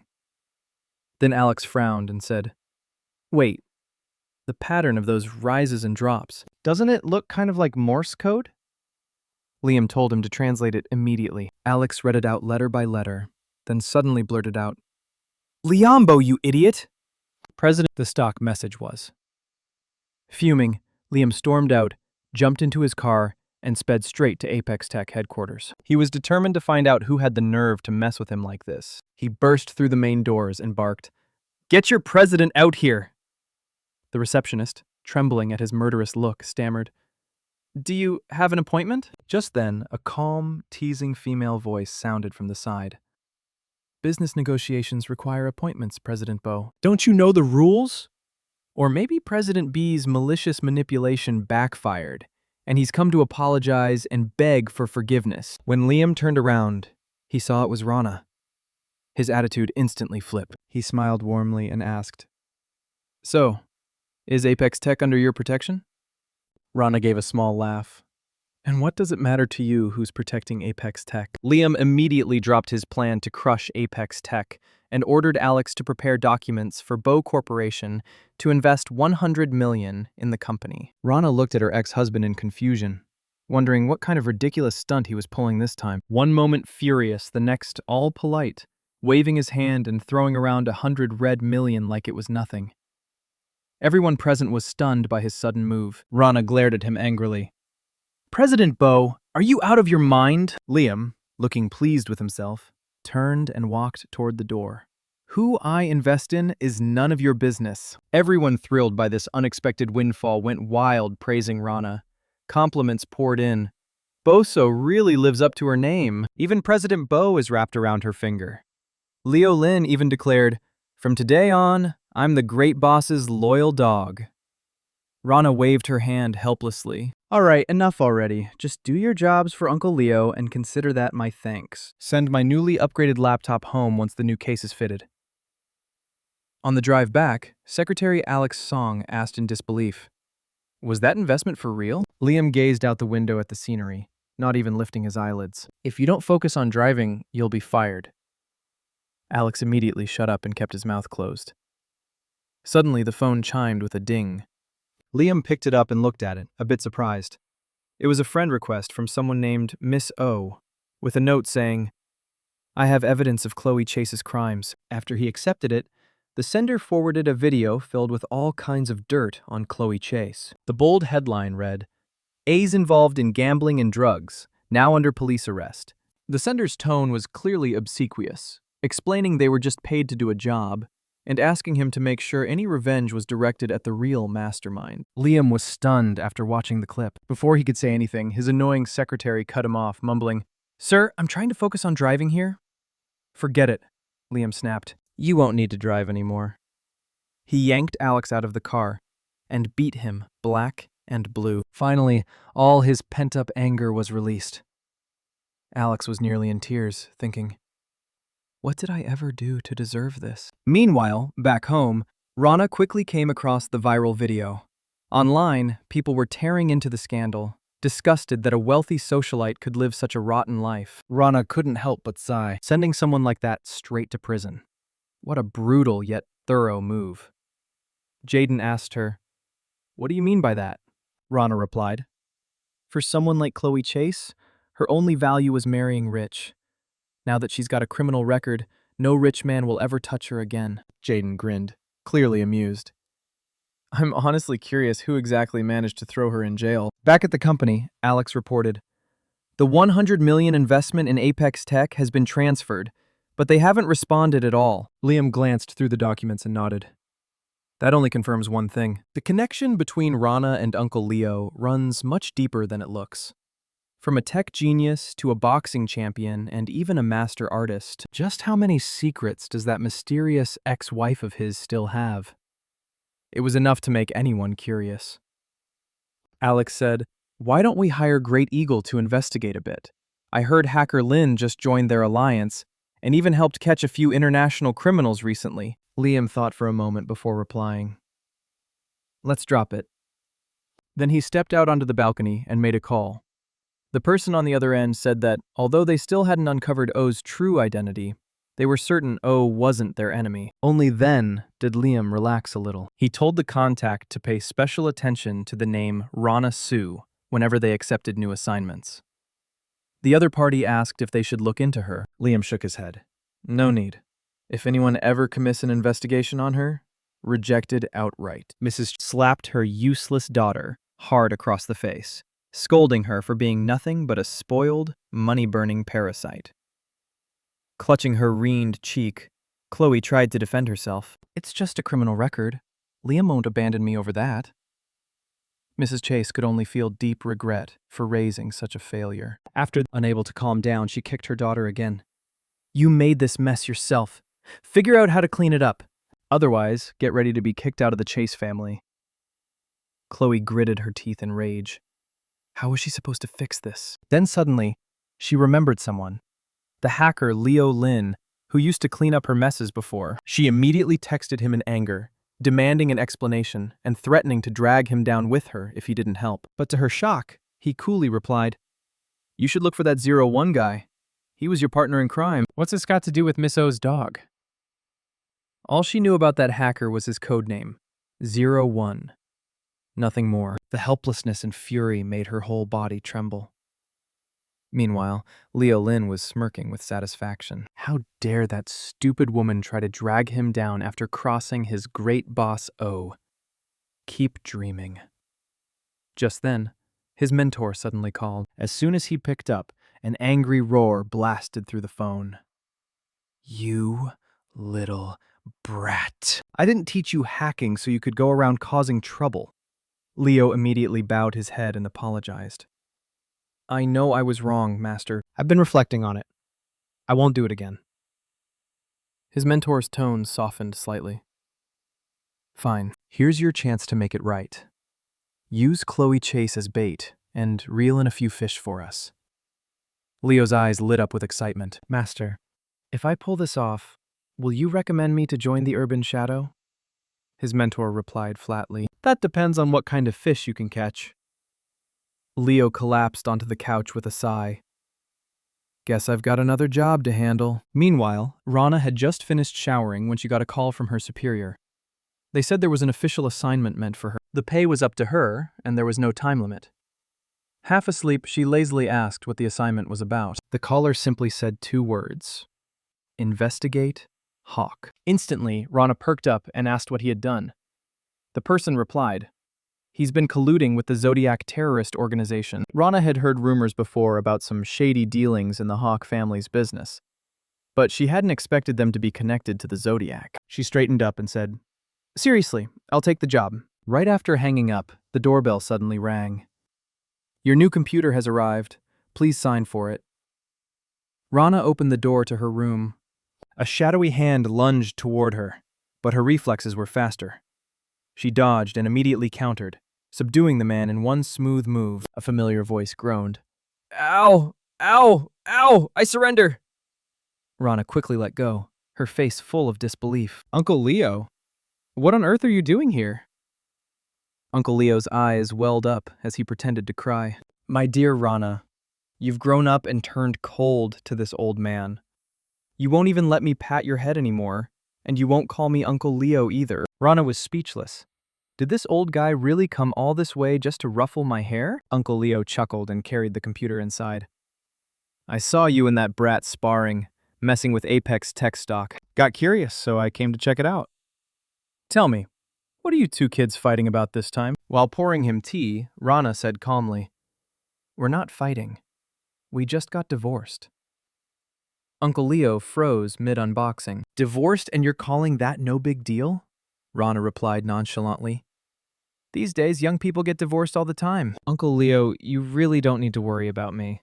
Uncle Leo couldn't help but think of his late younger sister and sighed, regretting that he hadn't done a better job taking care of her daughter. Rana gently patted his hand and said, "Uncle Leo, please don't blame yourself. If Mom can see from the afterlife, she'll understand." Hearing that, Uncle Leo immediately asked, "Did that punk Liam Bowe bully you?"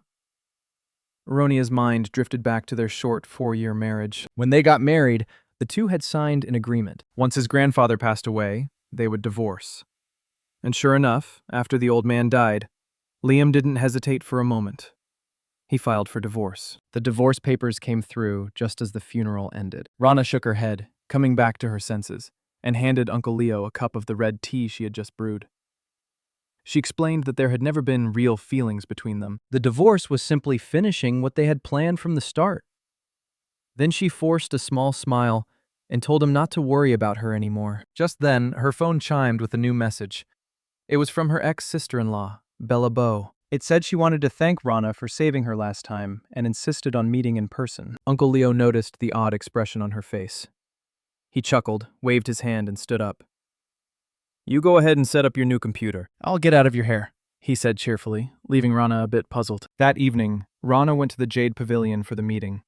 But to her surprise, Liam was already there. They sat staring awkwardly at each other for what felt like forever. And no one else showed up. Suddenly, both their phones buzzed with a new message. "Brother, sister-in-law, something urgent came up, so I can't make it. I already ordered the food. Don't let it go to waste." Back at home, Bella wore a sly grin. That's as much as I can do for you, too. Liam felt a bit smug, thinking, Since when did my little sister get so thoughtful? But Rana's face darkened. wasn't this an obvious setup to get her alone with her ex-husband? Liam awkwardly asked. Should we eat? Rana snapped. Of course. We're already here, aren't we? A friendly waiter approached, glanced at the menu, and asked, Miss Sue, these dishes were your order, right? Hearing the waiter call her Miss Sue so casually, Liam's temper flared instantly. Rana simply smiled and nodded to the waiter. The waiter walked up to her with a cheerful smile and said, Then I'll adjust the next dishes to suit your taste, miss. Once he left, Liam's face darkened. Are all your employees this rude? He asked coldly. Rana neatly arranged her utensils and replied seriously, He has a cognitive condition. His mental development is about that of a 5-year-old. You can criticize his cooking if you want, but please respect him as a person. Liam couldn't help but notice how well she seemed to know even a regular waiter. Suspicion crept into his mind as he asked, Don't tell me this restaurant belongs to you. Rana shot him a glance. And if it does, what if it doesn't? She replied flatly. Suddenly, Liam jabbed his own finger with his fork, drawing a few drops of blood. Rana frowned, wondering what ridiculous stunt he was trying to pull this time. Then, he slammed his hand on the table, stood up, and shouted, I've been injured. I want to speak to the manager. His outburst drew everyone's attention in the restaurant. Rana clenched her teeth and hissed under her breath. Sit down, right now. She then pulled a small bandage from her purse and placed it carefully over the tiny, almost invisible wound on his finger. Suppressing her irritation, she forced a polite smile and said in a professional tone, Your complaint has been resolved, sir. Please enjoy your meal. Instead of being upset, Liam grinned and casually placed a meatball into her bowl. Rana glared at him in fury. All right. What exactly do you want? She demanded. Liam calmly wiped his mouth and replied, I'm just eating, like I always do. Raya didn't want to argue with this drama king any longer. She stood up and said curtly, Then take your time, enjoy your meal, before heading toward the door. Liam immediately stood and followed her. Without turning back, Renea asked, Why are you following me? Her ex-husband suddenly stepped forward and pinned her against the wall. Then he rested his head against her chest. Rana, furious, was about to kick him away, but he muttered wearily, I'm so hungry. Rana saw right through his act and snapped, Are you ever going to stop? This was the same CEO that every woman dreamed about. How could he act so childish? Liam didn't get angry. Instead, he smiled and said, Does it really matter what people think of me? Rana asked him, So, it really doesn't matter to you? Liam dropped his teasing smile and said calmly, People work hard to climb higher in life, so they can live on their own terms, not bow to anyone else's mood. Then he leaned closer, his voice low and teasing. Everyone else listens to me without question. But you're the only one who dares to push my buttons. Doesn't that make you just as stubborn? Rana's mind buzzed for a moment, as she suddenly remembered something from her childhood. Her mysterious masked mentor had once told her the very same thing. He had said, Only when you learn to control your own destiny will no one ever bully you again. Now she finally understood. Liam hadn't been clueless all along. He'd just been pretending. Curious, she asked him. So this stubborn thing you wanted to do? What is it exactly? Liam clutched his stomach, which let out a loud growl, and blushed. I want to eat a meal cooked by you, he admitted. Rana was completely speechless. After all that drama, it turned out he just wanted dinner, and so the divine master chef Renea had no choice but to get to work once again. As she cooked, she grumbled, What's so bad about the food at the Jade Pavilion? Why won't you eat there? Liam replied seriously, It doesn't taste good. Rana shot him a glare. I designed that menu myself, and the chefs there are just as skilled as I am. Liam pretended to think deeply for a few seconds. Maybe the ingredients aren't fresh enough. Looks like Chef Renea needs to tighten quality control. Rana picked up the freshly made dish and pretended to toss it into the trash. Say one more word and this goes straight in. Liam hurriedly snatched the plate away, but still muttered, "Hey, I'm just making a reasonable customer request." Watching her in an apron, surrounded by steaming dishes, reminded him of their cozy home before the divorce. But Rana was already typing something on her laptop. A few seconds later, she held her phone up to him, expressionless. This is the bill for the restaurant owner's personal home-cooked service. Card or cash? The domineering CEO didn't say a word. He simply pulled out his phone and transferred the money. Rana glanced at the amount and felt the corner of her mouth twitch. Her ex-husband chuckled and said, "I'm very satisfied with your service. The extra's a tip." Then he picked up his chopsticks and started enjoying the food. Honestly, his dear ex-wife's cooking skills were top-notch. He turned around, ready to compliment her, but she was already gone. Damn it! Did she just teleport or something? Liam's good mood vanished instantly. Grinding his teeth, he snapped the chopsticks clean in half. He slammed the table and got up, ready to go find her and settle the score. But when he looked at the table full of delicious food, he sighed, sat back down and smiled again. In this world, only Rana and good food could never be betrayed. He could eat first and hunt her down later. After devouring the meal like a battlefield victory, he calmly wiped his mouth and told his assistant, "Pack up the leftovers and store them properly. Watch the temperature carefully." His assistant looked like he wanted to cry. The fridge wasn't exactly magical after all. Liam shot him a glare. "Can't you just buy a few more cold storage units?" The assistant's face twitched. Was the boss's full stomach cutting off his brain circulation? As Liam stood to leave, the assistant hurriedly grabbed a few pill bottles from a drawer and shouted after him, "Sir, you haven't taken your stomach medicine today." Without even turning around, Liam replied, "Don't need it. Her cooking never upsets my stomach." 10 minutes later, a helicopter lifted off from above the mansion. The pilot reported, "The private air route to your wife's house is open, sir. Only you have access." At that moment, Rana had just finished showering and was drying her hair by the window. Suddenly, she saw a helicopter flying straight toward her house.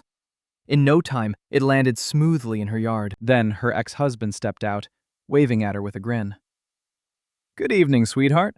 Rana looked at her wrecked garden and furiously demanded, "What kind of stunt are you pulling now?" Liam answered matter-of-factly, "Your rooftop helipad was full of clutter, so I had no choice but to land here."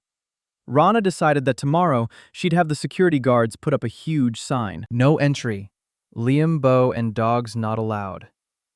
Then she snapped, "You're flying that thing all over the city. Do you even have a permit?" Liam just laughed. "Of course.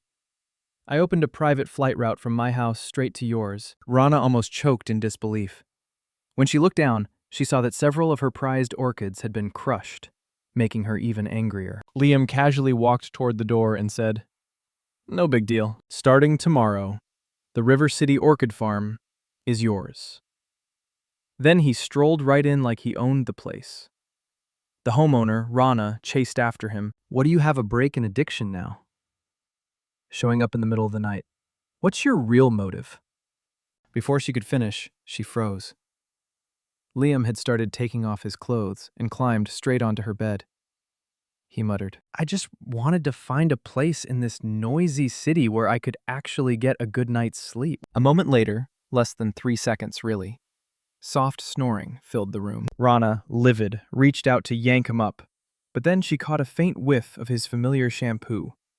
So he had even showered before showing up. Great. He came over just to crash at her place.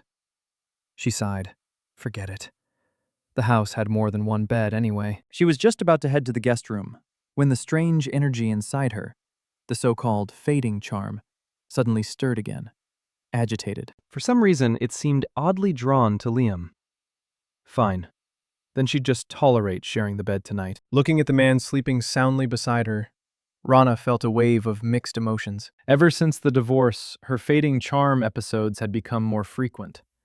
Was she really supposed to consider getting back together with this childish idiot? Her mind immediately staged a ridiculous little drama. "See, you can't live without me, can you? To cure your condition, we'll just have to do it 7 times a night. If you want to suppress the pain, then come beg me. Just imagining that smug, demonic grin of his made Rana want to die on the spot. There was no way she'd ever let him know the truth. And besides, it wasn't like he was the only way to ease her symptoms. After a dreamless night, Rania woke up to find it was already 10 o'clock in the morning. That jerk Liam must have turned off her alarm again. Whatever. She didn't have anything urgent to deal with today anyway. After washing up and getting ready, the ever-flattering Jaden asked if she had any plans for the day. Rana replied while heading out that Mrs. Thompson had invited her to lunch to discuss something. Jaden was just about to offer to drive her when suddenly a bunch of balloons and ribbons floated up in front of her. On the ribbons were words that read, "Good morning, my wife. Hope you have a wonderful day." Rana froze for a moment. She hadn't expected that guy, who usually just spent money wildly on gifts, would come up with something like this. But her amusement lasted all of 3 seconds before she noticed the writing on the other balloons and ribbons. "Honey, I want braised beef with radish. Also craving red bean cakes and mung bean ice cream." That jerk. Did he think she was his personal chef now? Furious, Rana stomped on the decorations a few times and told Jaden to dump the whole lot right in front of Southern Prosperity Airlines. Half an hour later, a curious crowd had gathered outside Southern Prosperity Airlines. Balloons, ribbons, flowers. It looked like some rich young master was pulling off a grand romantic stunt. But when they spotted a note taped to one of the balloons, everyone froze. "Liam Bow, if you're craving something to eat, please turn right and drive 8 kilometers. Delicious dishes await you. We've even included a phone number for orders." A security guard glanced at it and chuckled. President Bow has simple tastes. But which restaurant dares to advertise like this? Then he frowned. 8 kilometers to the right. Isn't that the Jade Pavilion? Clearly, the Jade Pavilion and Southern Prosperity Airlines had teamed up for some sort of publicity stunt, and their own boss was the face of it. "Quick, post it online. This will go viral for sure." And indeed, within no time, the entertainment hot searches were flooded with this topic. Of course, the mastermind himself, President Bow, saw the news too. His expression darkened as he called his assistant, Alex, out of the restroom. He ordered him to go outside and check if the ribbons were still there. Alex cautiously asked, "Should I suppress the trending topic?" President B suddenly laughed. No, I want to frame that masterpiece of calligraphy and hang it in my office." Alex could only stare at a complete loss for words. "Sir, your hobbies are really something else." Mrs. Thompson, who rarely meddled in her husband's affairs, had specially arranged to meet Rana that day. She politely said, "River City hosts a New Year's celebration every year, but our ratings are always lower than other cities. Ria, if you're free, could you help out as a performance consultant?" Raya smiled. "Mayor, you're being too polite. We're family. Of course I'll help." Mayor Thompson then asked, "Would it be possible to use your title, Master Sue, for promotion?" Rana took a sip of tea and thought for a moment before replying. "Using my name might attract some attention at first, but that's not a long-term solution. The real key is to improve the quality of the show so that everyone knows and remembers River City." Mayor Thompson nodded eagerly. Yes, exactly. That's what I meant. Rana, you're the best. So, this New Year's gala is all yours to plan." Raya didn't really want to take it on, but out of respect for Mrs. Thompson, she gritted her teeth and agreed. Back in the car, she sighed reluctantly, thinking, "Great. Another thing to keep me busy." Jaden, ever thoughtless, congratulated the boss, saying the omnipotent leader had just taken another big step forward. Rana looked out the window and calmly said, "Honestly, I'd rather avoid all this drama and live a quiet life. It's just not the right time yet." As they passed another vehicle on the roadside, she suddenly noticed something. She told Jaden to stop the car immediately. "There's been an accident. Call 911 now." Some people tumbled and crawled out of a vehicle and ran off into the distance. Rana was about to give chase when she realized there were small children in the wrecked cabin, crying loudly. Jaden rushed over, scooped the kids up, and, trying to comfort them, asked puzzled, why those people were completely ignoring the children and trying to flee. Rana also felt something was off. The truck up ahead clearly bore full responsibility. Why would they run? She set off quickly after them. She knocked several of them down. The quick takedown left Jaden and the rescued kids staring in stunned silence. Those people were taken to the police station for questioning. The officers discovered the supposed victims were actually human traffickers who'd been on the run for years. Meanwhile, at the Hawk residence, CEO Julian Hawk was furiously whipping his second aunt as she knelt on the floor, shouting that the children were meant to be sold to nobility in a foreign country. And now that things had gone wrong, how was he supposed to make the delivery? The second aunt, trembling in pain, begged him to stop and urged him to go to the police, surrender, testify, and expose the Zodiac organization. They might receive leniency, but before she finished, Julian, like a man possessed, lashed her again. What are you still being naive about? Do you think now is the time for illusions? The second aunt wailed and wept. You weren't always like this. Please spare the Hawk family. Julian laughed like a demon, saying there was no turning back now. None of the Hawk family deserved to live. At the hospital, each rescued child was given a meal. The same one served to guests at a 5-star hotel. The young nurses were buzzing with excitement, each of them dying to know which big shot had just shown up. Fresh out of surgery, Rana overheard their chatter and couldn't help feeling a little curious herself. After thinking for a moment, she headed toward her office. When she pushed the door open, she saw a man sneaking around, setting something up on her desk. Irritated, she demanded, "What are you doing?" It turned out to be her ex-husband, bowing dramatically. Your premium server, Liam, at your service, ma'am. Rana was speechless. What kind of ridiculous stunt was he pulling now? She pointed toward the door. The hospital's psychiatric department is pretty good. President Beau, if you've got free time, maybe you should get a checkup. Her ex-husband, looking infuriatingly pleased with himself, leaned in and pinned her lightly against the wall. I'm just asking you out for dinner. No need to have me committed, is there? Rana calmly stepped aside. Do you seriously not realize you've got issues? Liam leaned close to her ear, his voice teasing. You're right. I'm sick permanently even. Dr. Rana, would you be kind enough to heal me? Rana shoved him back. I'm a surgeon. I treat with a scalpel. So tell me, Mr. Beau, you want me to cut your cerebellum, your cerebrum, or should I just remove the whole head? Talking to him was utterly pointless. She turned toward the door and said, I've got dinner plans with colleagues at the Jade Pavilion. I don't have time to play house with you. Just then, her phone rang. The moment she answered, an excited voice came through. The delivery smells amazing. Let's go to the Jade Pavilion some other day. Rana froze, mortified, while Liam behind her wore a grin that said he was thoroughly enjoying her embarrassment. Fuming, Rana asked, This was part of your plan too, wasn't it? Resigned, she sat down to eat, only to notice Liam hadn't even picked up his chopsticks. He just sat there smiling like an idiot at her. She frowned. Did you already eat? Liam shook his head. Then why are you just staring at me? She asked, puzzled. The smug CEO picked up a crab. Guess I'll make do and eat a little then. Rana quickly grabbed his hand. Wait, don't peel it yourself. If you stab your hand again, you'll just blame me for it. She snatched the crab from him. Liam stayed silent for a few seconds.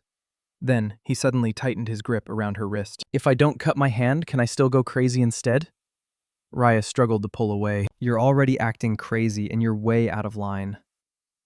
Liam pulled her close and said, You pretended to be obedient in front of me for 4 years, doing everything I asked without question. You never once asked for anything except a divorce. Now that I've turned into this unreasonable mess, you should take responsibility for it. If you don't cure me, I'll spend the rest of my life doing whatever I want with you. Raya was at a loss for words. His face kept inching closer until she snapped out of it and turned her head away. The food's in my bowl, not on my face. Please aim properly before you open your mouth, mister. But her ex-husband didn't let go, he said.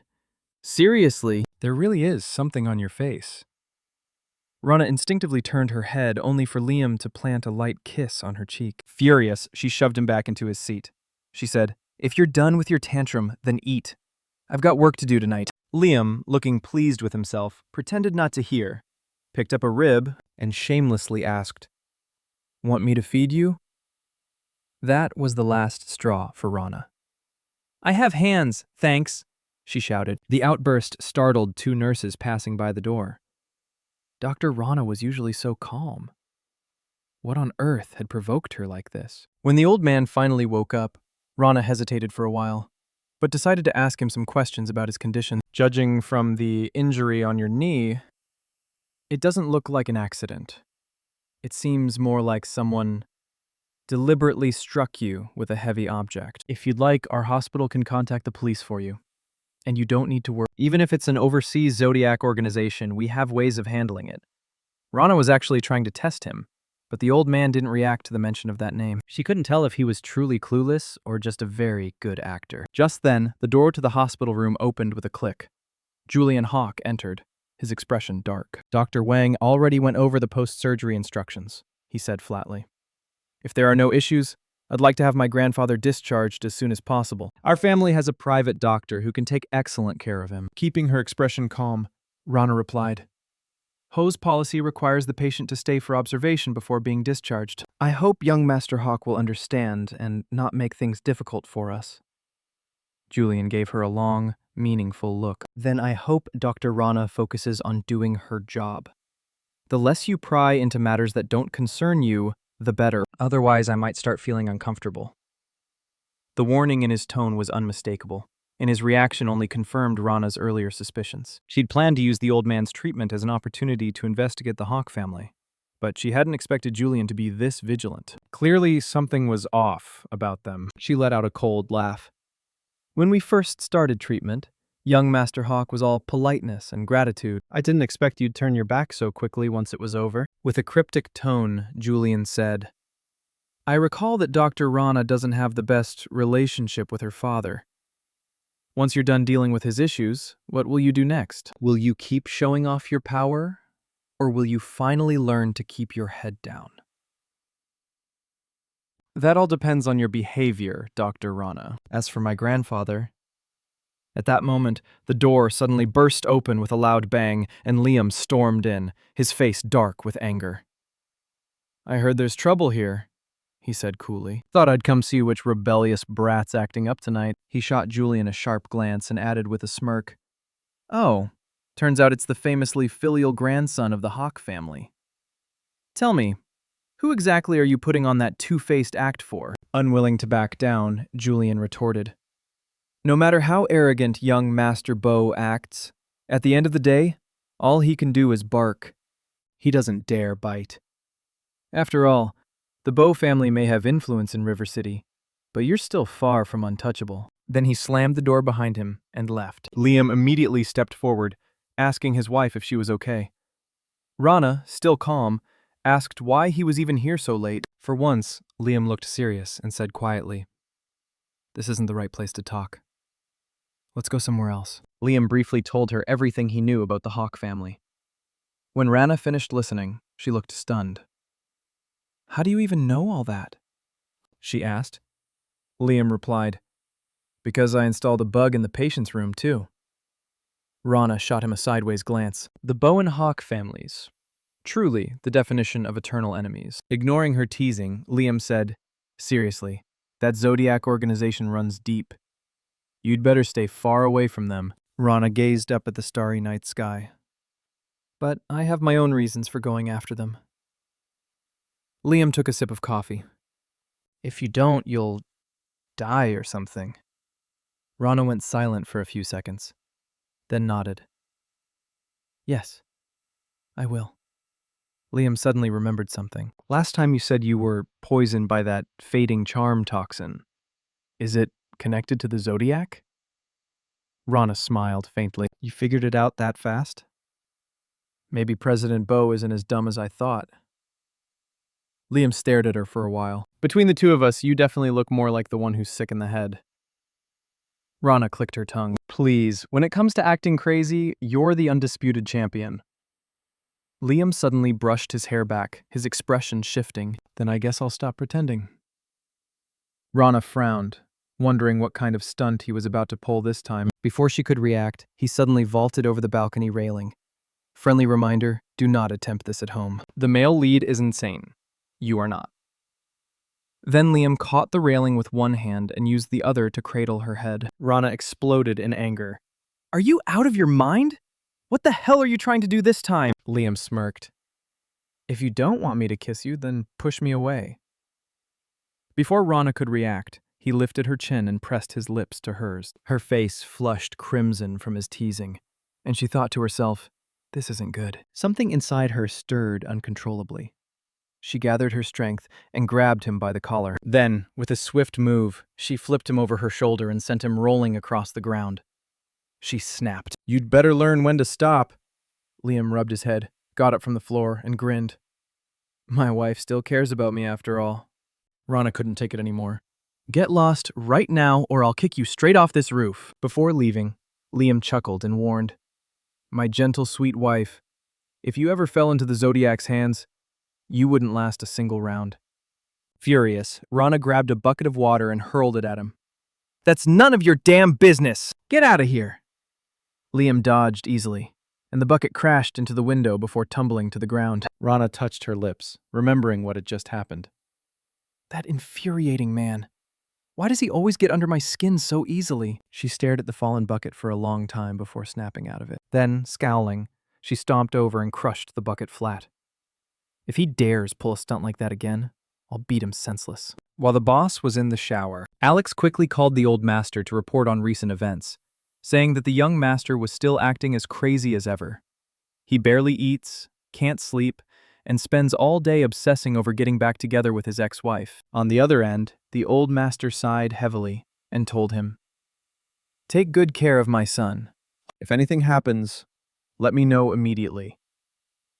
When Alex returned to the living room, he saw the young master freshly showered, sitting on the couch, scrolling through his phone. He asked, do you want me to help dry your hair? Liam was reading a message revealing that years ago, the Zodiac organization had recruited a master poison maker named Phoenix, the creator of the fading charm toxin. As Alex was drying his hair, he glanced over casually and asked, what are you looking at? Liam quickly switched to a resort hotel website, straightened his expression and said, tell me, if I take Rana abroad for a hot spring trip, wait for the perfect moment, give her a gift, and confess my feelings, she'll definitely be so touched she'll cry and beg to get back together with me. Trying to humor him, Alex nodded along and agreed half-heartedly, secretly thinking that Miss Rana would more likely drown him in that hot spring out of anger. Liam waved his hand decisively. It's settled then. Go make the arrangements. We'll leave in 3 days. Alex, already used to his boss's impulsive ideas, immediately went to book the flights and hotel. Once Alex left and closed the door behind him, Liam reopened the message interface from earlier. He told the other person to provide every detail they had on this Phoenix. Meanwhile, Rania scoffed coldly. That Julian hot guy may look composed on the surface, but underneath, he's pure darkness. At least he hides it well, unlike someone else who sticks around like glue and refuses to listen to reason. Dr. Mr. Wong came over and said, the elderly patient you treated earlier, Mr. Chase, is getting discharged today. Do you want to check in on him? Rana nodded and headed toward his room. When she arrived, several family members were gathered around his bed. She reminded the old man of the usual post-discharge care. Maintain a light diet, rest properly, avoid anger or stress, and call the hospital if anything comes up. Mr. Chase stared at her intensely. The more he looked, the more she resembled the daughter he'd lost years ago. His daughter-in-law hurried to his side, supporting him. Dad, you're mistaken. She's not her. Realizing what he'd said, Mr. Chase awkwardly apologized. Maybe my old eyes are playing tricks on me. Rana didn't take offense. After a few more instructions, she turned to leave. The old man watched her back as she walked away. Mrs. Chase sighed. After all these years without a word, she's clearly cut ties with you. Why bother thinking about her anymore? Their son chimed in. Exactly. She was always stubborn as a kid. You've worried over her for years for nothing. Mr. Chase rubbed his forehead in anguish and shouted, Enough! She's still my daughter and your sister! I owe her far too much. If I ever find her, I'll make it right. Chloe, who had been quiet until now, suddenly seemed to remember something. She was about to ask why her aunt had left home back then, but her mother quickly stopped her. Don't go poking around in things you shouldn't. You haven't even cleaned up your own mess yet, Chloe murmured softly. Yeah, not yet. Please, just give me a little more time, Mom. But this event was basically a hot potato. and all the program mentors knew it. In reality, the banquet was mostly for show, a chance for the daughters of wealthy families to flaunt their social status. As long as no one offended the wrong person, everyone could just go through the motions and be fine. Some people even seemed to enjoy the drama, eager to see what would happen. Word had it that the famous Master Sue had been invited to serve as the lead choreographer this time. So even if something went wrong, it wouldn't be their problem. Backstage, the young ladies were grumbling about how little screen time they'd gotten last year. Their families had waited all night, only to see them appear for a few fleeting seconds, leaving everyone frustrated. A girl wearing a beret ran her fingers through her hair, her expression full of arrogance. If this new choreographer doesn't know how to play along, we'll protest together and demand they replace her. Just then, a cool, calm voice came from the doorway. And who exactly do you plan on replacing? The girl sneered. And who are you supposed to be barging onto the set like this? Raised the tablet in her hand. I'm the chief choreographer for this event, she added. I hope we'll have a smooth collaboration. Then clapped her hands once. Everyone, gather up. The girl scowled, unwilling to comply. You tell us to gather and we're just supposed to jump. Ra glanced down at the staff list. You're Jessica Song, right? Jessica shot her a sidelong glance. Sorry, but I was personally invited by Mayor Thompson. If you've got a problem, take it up with him. The other girls exchanged uneasy looks, calling the head of River City by name like that. Clearly, she came from a powerful background. Maybe it was best not to mess with her. Rana ignored her completely. With a snap of her fingers, several staff members walked in carrying elegant gift boxes. When they opened them, the boxes revealed exquisite dance shoes. One of the girls gasped. These are the newest release from that international ballet brand. They cost like 20 grand a pair. Rana scanned the room. Consider these your welcome gifts. Every performer needs a good pair of shoes, just like a soldier needs a reliable weapon. I hope you'll all work with me and give your best to make this performance outstanding. Quite a few girls were quickly won over by her generosity. Even if they didn't like her attitude, those high-end shoes were hard to resist. Jessica snorted dismissively. What's she trying to prove? Showing off how rich she is? Rana simply pointed to a nearby drawing box. Everyone draw lots to determine your acts. Unless you have a particular performance specialty, you'll perform whatever you draw. After drawing lots, the girls immediately burst into chatter. Some couldn't sing. Others didn't want to perform skits. And a few didn't know how to dance at all. It quickly turned into total chaos. Just then, Rana's phone started buzzing non-stop. The choreographer they had all underestimated turned out to have invited a world-class dance master. Leo Wei, in fact, was the personal choreographer for several top celebrities in the entertainment industry. After a brief introduction, the man announced that from today onward, his team would be in charge of coaching everyone for the New Year's gala performance. The crowd erupted in excitement, and one girl even ran up squealing as she asked for his autograph. Rana clapped her hands to quiet everyone down. All right, back to your spots. Follow your assigned draws and head to your respective practice rooms. When everyone else had left, one girl was still standing awkwardly in the corner, looking lost. Rana walked over and gently asked, Is something wrong? The girl stammered, I play the zither. Rana glanced at her file. Her name was Lily Lee. Her specialty was zither performance, and she had autism, poor at communication, requiring special care. She reassured the girl softly. Don't be afraid. And then led her to the music room. Lily took a deep breath and began to play a piece right there. Rana closed her eyes, listening intently. The girl's playing was truly beautiful. With proper guidance, she could one day become a zither master. Suddenly, the girl let out a startled cry. A string had snapped. Rana sighed lightly. Just a little jumpy, that's all, she said with a gentle smile, comforting her. It's all right. Just keep playing. Pretend I'm not even here. Lily's face flushed red, too nervous to respond. Rana added softly, You can call me teacher if you'd like. I feel such a warm familiarity with you, she said. It's like my little sister has come back to me. She really had a younger sister once, but only until she was 8 years old. Her little sister and mother both died in a car accident. If her sister had survived, she'd probably be around the same age as this girl now. Lily blushed and softly called her sister, asking if it was okay to address her that way. Rana smiled and nodded. Of course you can. In the nearby rehearsal room, Jessica, who had drawn the skit group, suddenly threw a tantrum like a spoiled princess. She tossed the script to the floor and shouted for her grandfather to replace that so-called Rana. Relying on her connection as someone personally invited by the mayor, she made a scene at the studio. Grandpa, hurry up and call Mayor Thompson to stand up for me. Kick her out. At that moment, Liam was having afternoon tea with the mayor and his wife. Mayor Thompson, busy as ever, answered a call from an elder leader. My eldest granddaughter just told me, the old man said sternly, that the new choreographer you hired for the gala has been bullying her. Mayor Thompson let out 2 polite laughs. Uncle Song, it's rare for you to call me. So, it's about something this trivial. The other man chuckled awkwardly, then asked if they could just let the matter go. The mayor's smile faded. I am afraid not. Hearing that, the elder's tone turned cold. So, now that you're running River City, you don't even bother to respect an old man like me anymore? Mayor Thompson took a slow sip of tea and replied calmly, I wouldn't dare. It's just that lately there have been people with ill intentions trying to stir up trouble. I'm merely helping straighten things out. When Liam heard the name Rana, his ears immediately perked up. Mrs. Thompson, unaware of his history with her, teased, You seem awfully interested in that, Miss Sue. Don't tell me you've got a crush. Liam gave a fake cough, pretending not to. Then a thought struck him.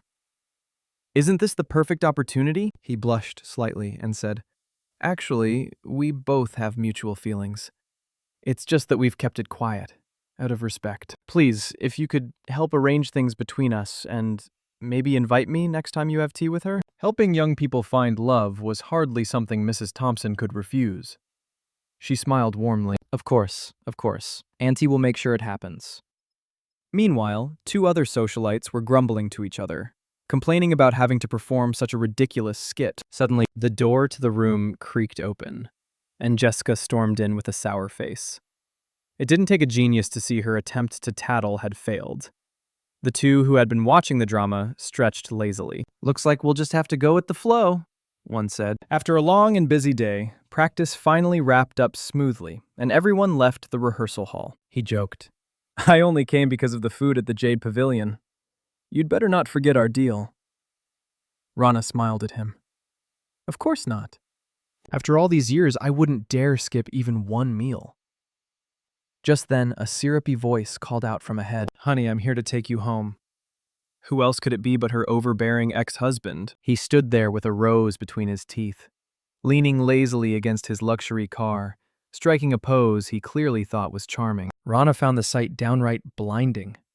Was he channeling some old movie fantasy, or just hopelessly tacky? She walked right past him and told Leo Wei, Don't mind this lunatic. Let's just head to the Jade Pavilion for dinner. The so-called doneering CEO was left standing alone in the breeze, wondering in confusion why his carefully crafted romantic gesture had completely flopped. Leo, thrilled at the mention of fine dining, could barely keep his mouth from hanging open in delight. But the ex-husband's temper flared.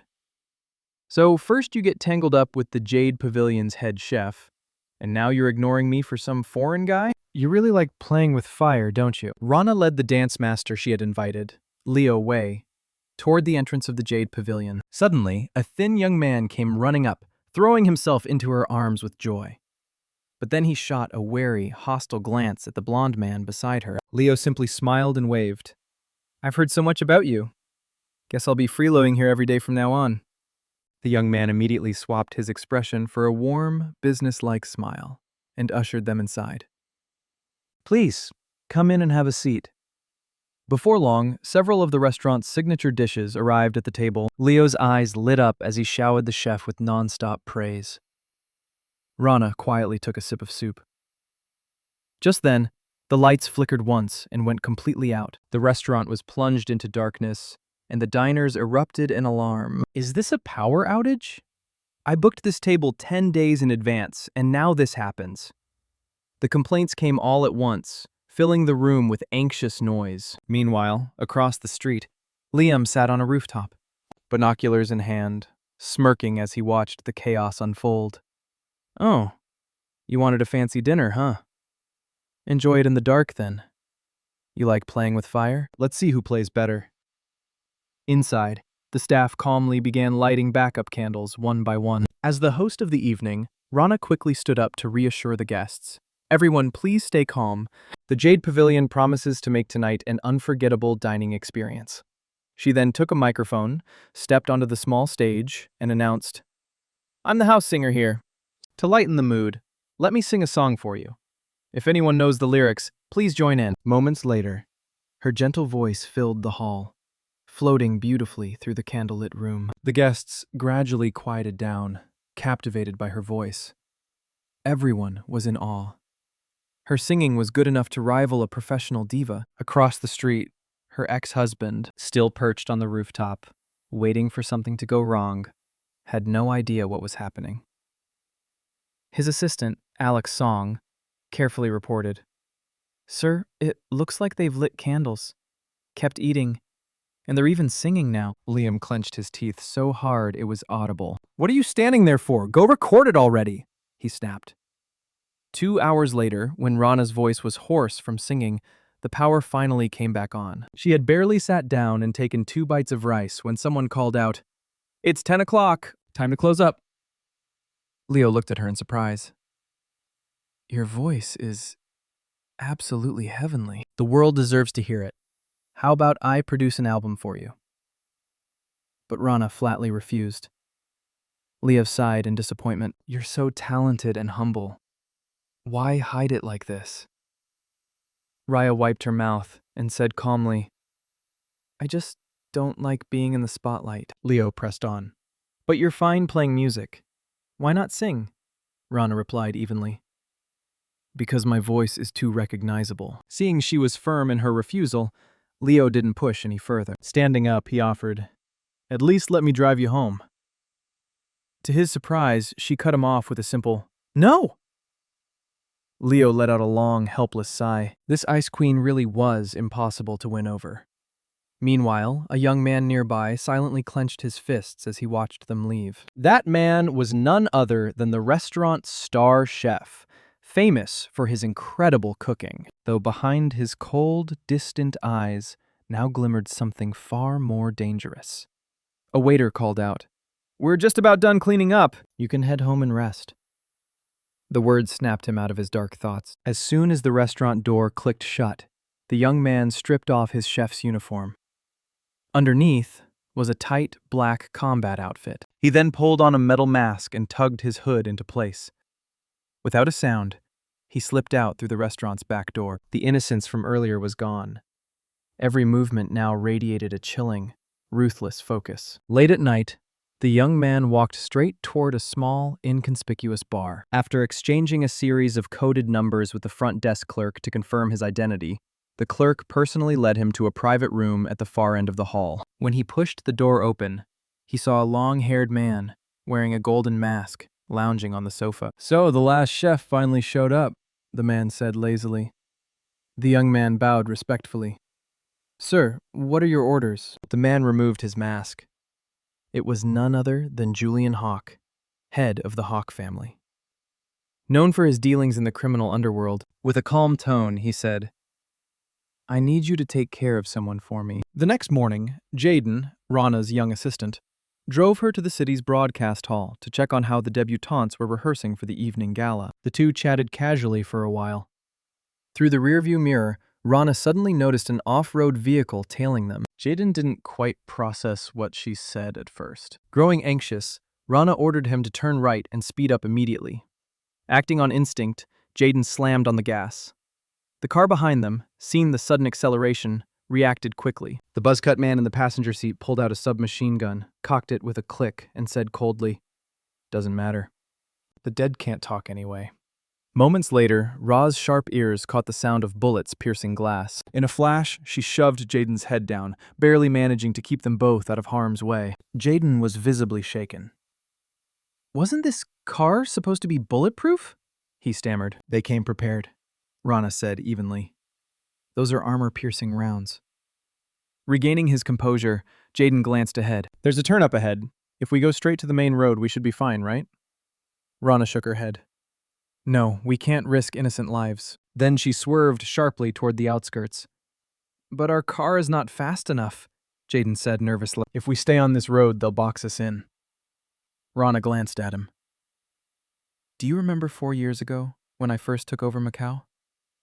"Back then, assassins from the Zodiac organization were after me," she continued. "You were driving, same position as now.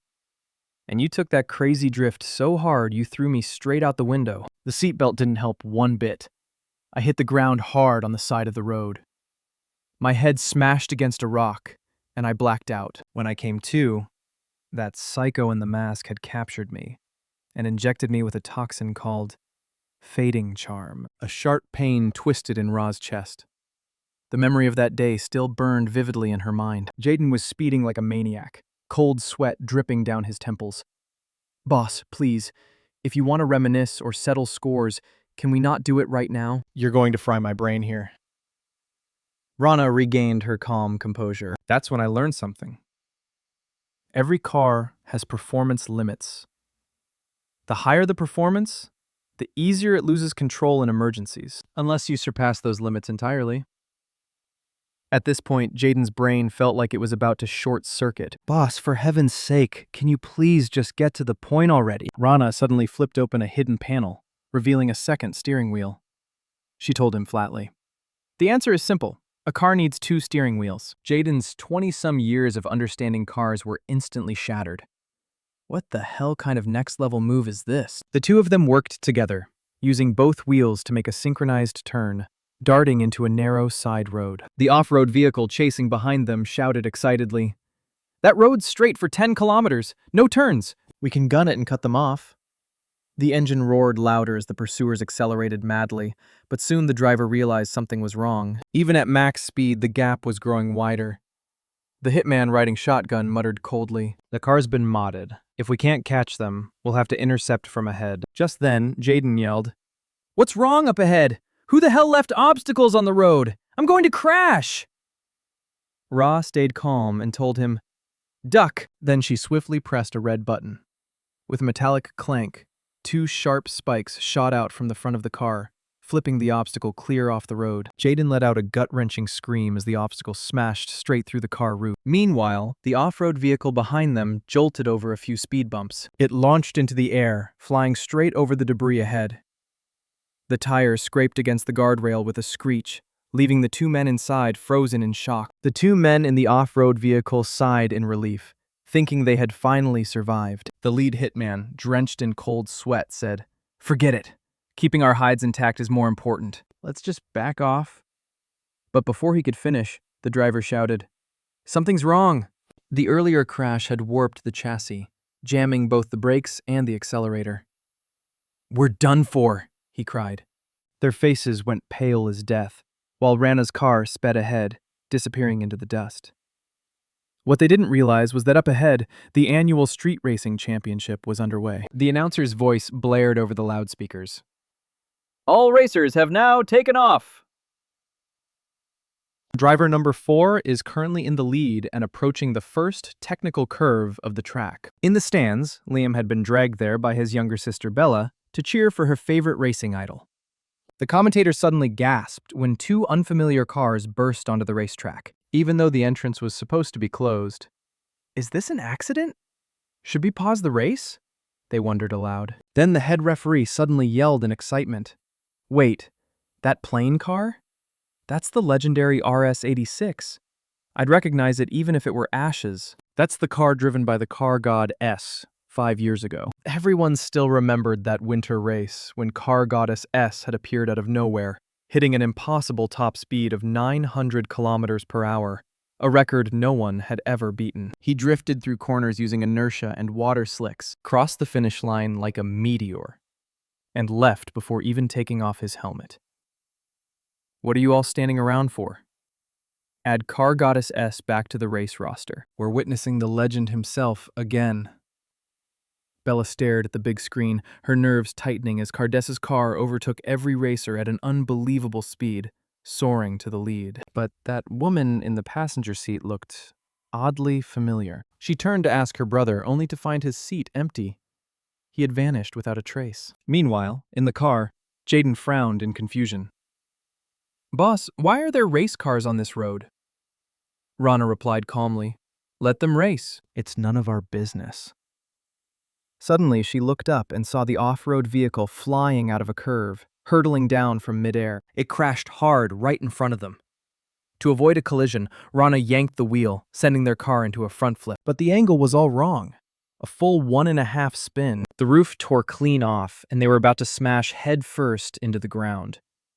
In that split second between life and death, Rana kicked off one of her high heels. Using it to brace against the ground, she leveraged the force to complete another half rotation. The car landed firmly on its wheels at last, while the off-road vehicle behind them exploded in a deafening blast, engulfing both hitmen in flames. The commentator was left utterly speechless by the godlike maneuver. He was completely at a loss for words, only managing to exclaim, "Car God will always be Car God." The car accidentally crossed the finish line, and Jaden, barely escaping death, gasped for air in disbelief as fans erupted into wild cheers, chanting Corrode's name across the entire arena. Rana calmly pushed the still-dazed Jaden out of the car and said with a smile, "Let's all give a warm welcome to the return of car gods to the racing world." Moments later, poor little Jaden was hoisted into the air again and again by the ecstatic crowd. He was practically on the verge of tears. Why did his boss always have to make him the center of attention? Meanwhile, Rana, hoping to keep her identity hidden,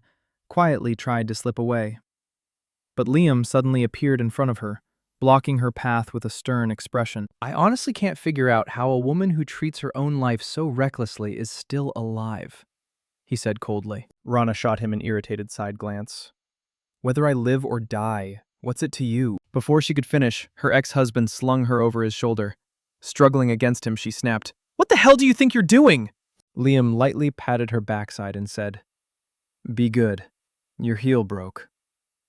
Walking around like that's a pain. I'm taking you to buy a new pair." That same morning, a manager was sternly reminding a young woman, Elysian is the brand every high society lady is dying to wear. It's a symbol of status. Since the Bao Group is collaborating with them this time, you'd better make sure you perform well on stage. Selena sighed dramatically. I was planning to fake an injury just to tag along with the big boss for publicity, but instead, not only did I fail, I ended up actually getting hurt and stuck in bed for a month. My popularity tanked. Guess honest work really is the way to go. She quickly headed to the Elysian flagship store, where members of the press were already waiting. Smiling brightly, she announced that she'd be serving as store manager for a day, and would personally present the brand's newest designs. At that moment, the gossip reporters spotted President Bo carrying a woman in his arms, and their curiosity instantly flared up. President Bo out shopping with his girlfriend. "This is huge!" They began snapping photo after photo non-stop. Liam cast a single cold glare in their direction. "Keep shooting if you don't mind getting a letter from my lawyer," he warned. Selena froze, screaming internally. "No, President Bo, don't be mad. Those reporters are the ones I paid to be here for exposure." Still in his arms, Rana finally spoke up. "President Bo, you brought me here to buy shoes, not to interrupt someone's product launch. Besides, Alayan designs are nothing special. No need to buy anything here." Liam's expression didn't change as he nodded. "Fine. Let's go somewhere else then." He turned to leave, but Selena quickly stopped them. "Excuse me, miss," she called out. "Did you just say Alayan's designs aren't good?" "I can't just let that slide." She immediately launched into full PR mode, enthusiastically proclaiming, "Elysian is one of the top fashion houses in the world. Their lead designer's work is priceless. If you think even Elysian isn't good enough, then maybe you should try shopping off the planet." Rana blinked, then told her ex-husband to put her down. She's about to float away from her own bragging. "You're that confident in Elysian?" Selena nodded firmly. Of course, naturally, though she felt a pang of insecurity as she said it. Still, as the store manager for a day, she had to keep up appearances, even if her confidence was all for show. Rana glanced at her and said coolly, "Then I'll trouble you to pick a pair of shoes for me." Selena suddenly felt like Rana had shown up just to wreck the place. She quickly ran to the back office, telling the manager, "That lady in the main hall? She's someone I can't afford to offend. Please help me pick out a pair of shoes for her." The manager frowned as she looked at the security monitor. Who's that woman wearing? Then her expression changed with excitement. Wait a minute. No way. Let's pick out the most perfect outfit for Miss Rana.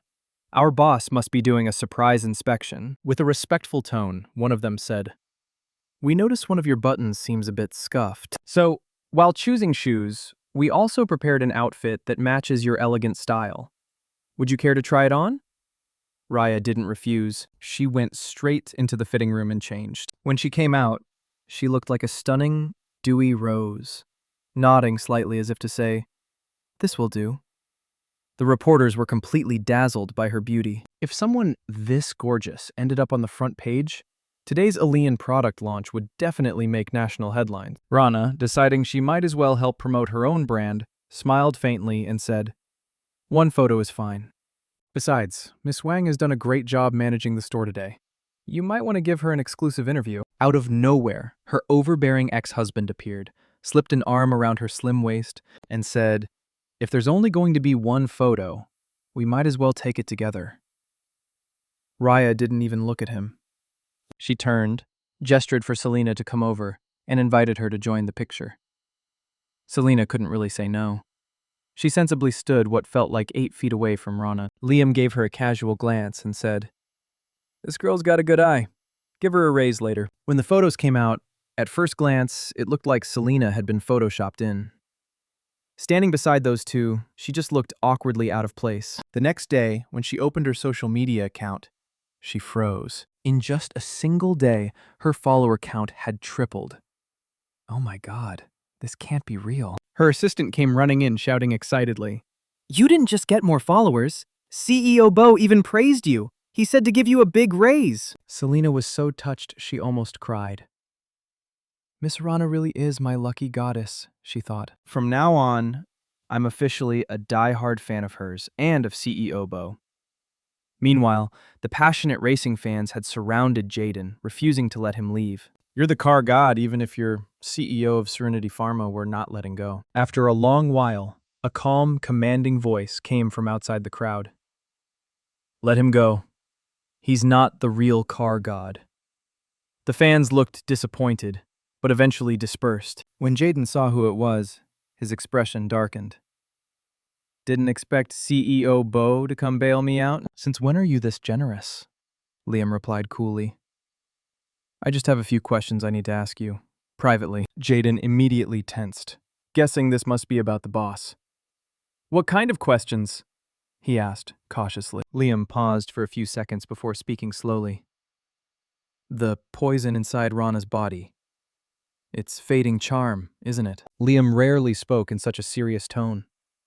"CEO of Serenity Pharma, Jaden Zhang. You're also the second in command of the Dark Gate. What your organization does may mostly benefit the country, but let's be honest, your methods aren't exactly clean. The government only turns a blind eye to you because it's convenient." Jaden gave a cold laugh. "Looks like CEO Bo has dug up quite a lot of information." Liam stared him down. "Not that much, actually. I only recently learned that the person from the fragrance division affected by all this was tied to the leader of the Dark Gate." "Can you tell me about fading charm now?" he asked. But Jaden's face remained unreadable.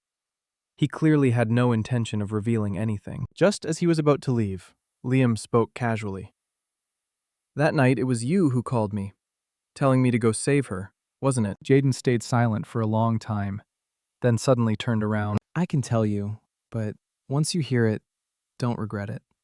Time rewound to a gloomy, rainy day 4 years ago. Jaden, tormented, asked his boss, "Is there really no other way?" Rana seemed to have made up her mind. "The rarer the blood, the stronger its ability to suppress fading charm. I've searched every hospital record, and the only match is Liam, a single male with a rare blood type." Jaden protested, unwilling to accept it. "But what if he refuses?" Rana's expression was calm, as if she had already accepted death. "Then I die. He's almost here anyway. I'll go meet him."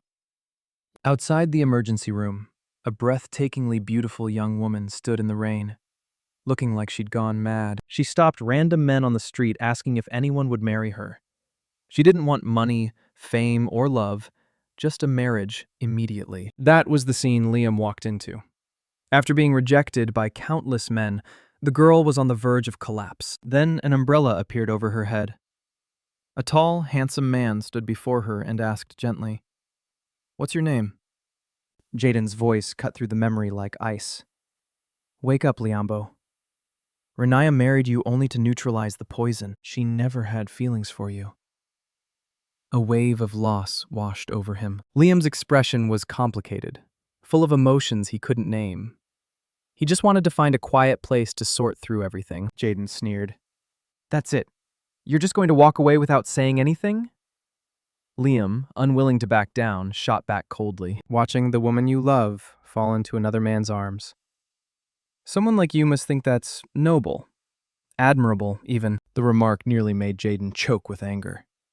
He had always thought Rana was a golden bird he'd kept safe in a cage, but in the end, he realized he was the one who'd been trapped all along. That woman had never loved him. The reason she gave was so logical, so perfectly sound that no one could argue with it. Still, he thought to himself, at least I'm still somewhat useful. I can still help her fight off the poison. Meanwhile, Rana had just stepped out of the shower when her phone suddenly started ringing. Who would be calling this late at night? She picked up the phone and saw it was Silas Shang. Her voice was calm as she greeted him. "Hey." The man on the other end stood by a floor-to-ceiling window and teased, "I heard you got divorced. Is that true?" Rana didn't bother hiding it and replied bluntly, "You could say that. Aren't you overseas? You must be really bored to care about my personal life." The man chuckled.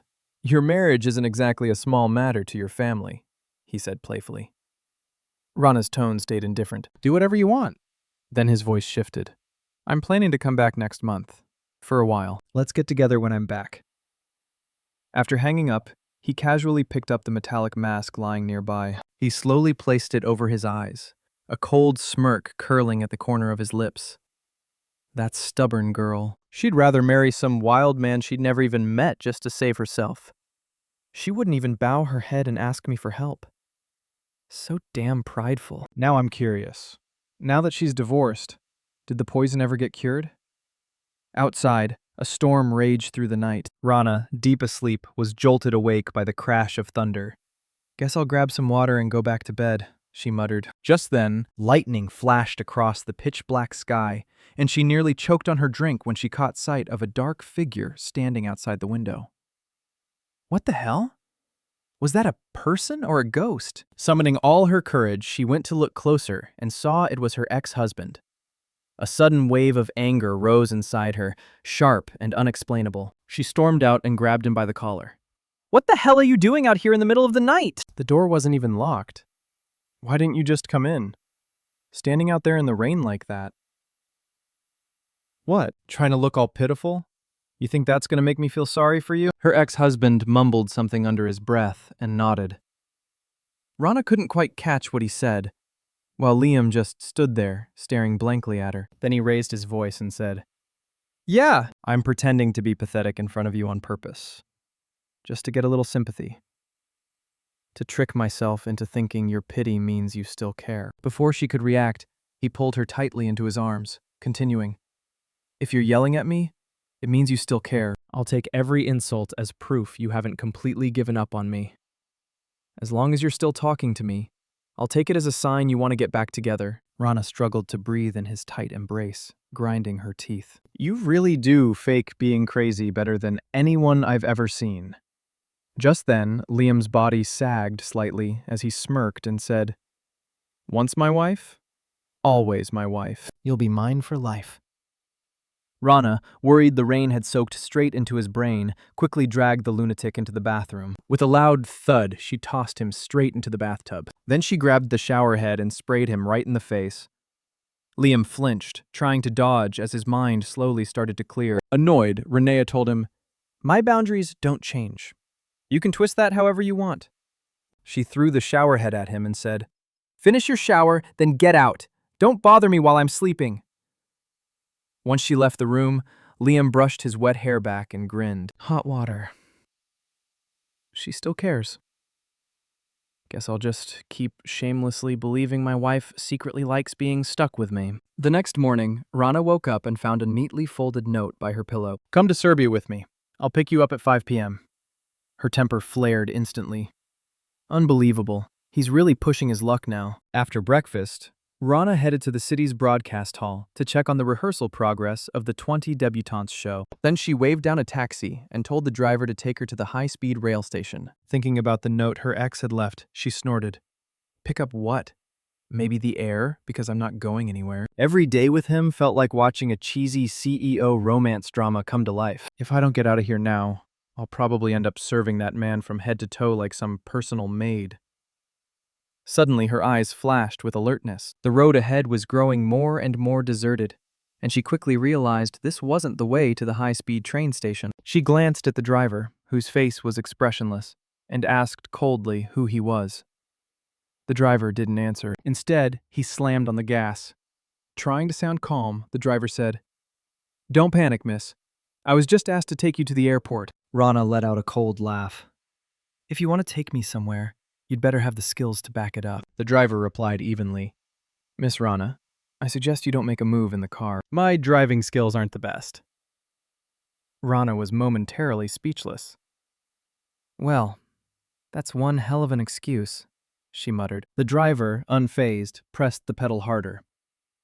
"Thank you for understanding my limitations, miss," he added with mock sincerity. 10 minutes later, the car pulled up at the airport, where a group of people was already lined up waiting for her. Rana scanned the group with a cold gaze. Their respectful posture was obvious, but she said flatly, "Unfortunately, I'm not in the mood to fly today. Step aside." The lead driver opened the car door and said firmly, "We were ordered to make sure you board the plane today, miss. If you refuse to cooperate, I'll have to be impolite." Rana let out a short, icy laugh. "Is that so? Let's see what you've got then." Before he could react, she kicked out sharply, forcing the driver to dodge an alarm. After just a few exchanges, he was already sweating profusely, realizing he wasn't her match. Panting, he managed to say, "Miss Rana, your skills are truly exceptional. We admit we're no match, so we'll have to abandon honor and rely on numbers," someone shouted as more men rushed forward. Moments later, the air was filled with groans and the sounds of bodies hitting the ground. Within 5 minutes, every single one of them was down, writhing in pain. Rana dusted off her hands and smirked. "I didn't expect a once prestigious Marshall family to turn into Liam B's lapdogs." The driver staggered to his feet, trembling. "Miss Rana, your eyes are sharp, but we're no lapdogs. We follow President Bo of our own free will." Rana scoffed, then strode out of the airport without a backward glance. The driver bowed slightly in defeat. "Your reputation truly precedes you," he admitted. "We were lucky just to exchange moves with you," he added weakly. "At least the trip wasn't wasted. And besides, our mission is already complete." Rana frowned, puzzled by what he meant. From behind her came the sudden voice of her ex-husband. "Honey, you're finally here." He casually grabbed her hand, frowning when he saw a small scrape on her skin. "You fought that hard? Does it hurt? You've got a cut. Look, it's bleeding." Without waiting for permission, he pulled out a small bottle of disinfectant and sprayed it over the wound. Rana shivered, goosebumps running down her arms. Annoyed, she jerked his hand away. "Cut the act already. Weren't you the one who sent people to block me in the first place? Don't play the saint now. Step aside before I hit you too," she warned. Liam just grinned and stayed in front of her. "If you're going to hit me, at least tell me where. Should I grab a whip for you?" Ra didn't bother replying. She threw a punch straight at him, but her ex's reflexes were quick. He dodged with ease. "Careful, honey," he teased. "My face is thick enough to break your hand." Raya froze. This guy? He deflected her hit like it was nothing. She gave him a long, knowing look. "Seems like President Bose's got more secrets than he lets on." Liam waved it off casually. "We're the same, really. We were married 4 years. Neither of us ever asked too many questions." Rana sighed and extended her hand. "Fine, you win today. Let's fly wherever you want." Dozens of hours later, the plane finally landed. Liam admired the beautiful sunset and said with genuine appreciation, "Serbia is a great place, not just for the views, but for the peace. No petty drama. Rana just hummed distractedly. Then Liam suddenly took her hand. It's a shame your hands hurt.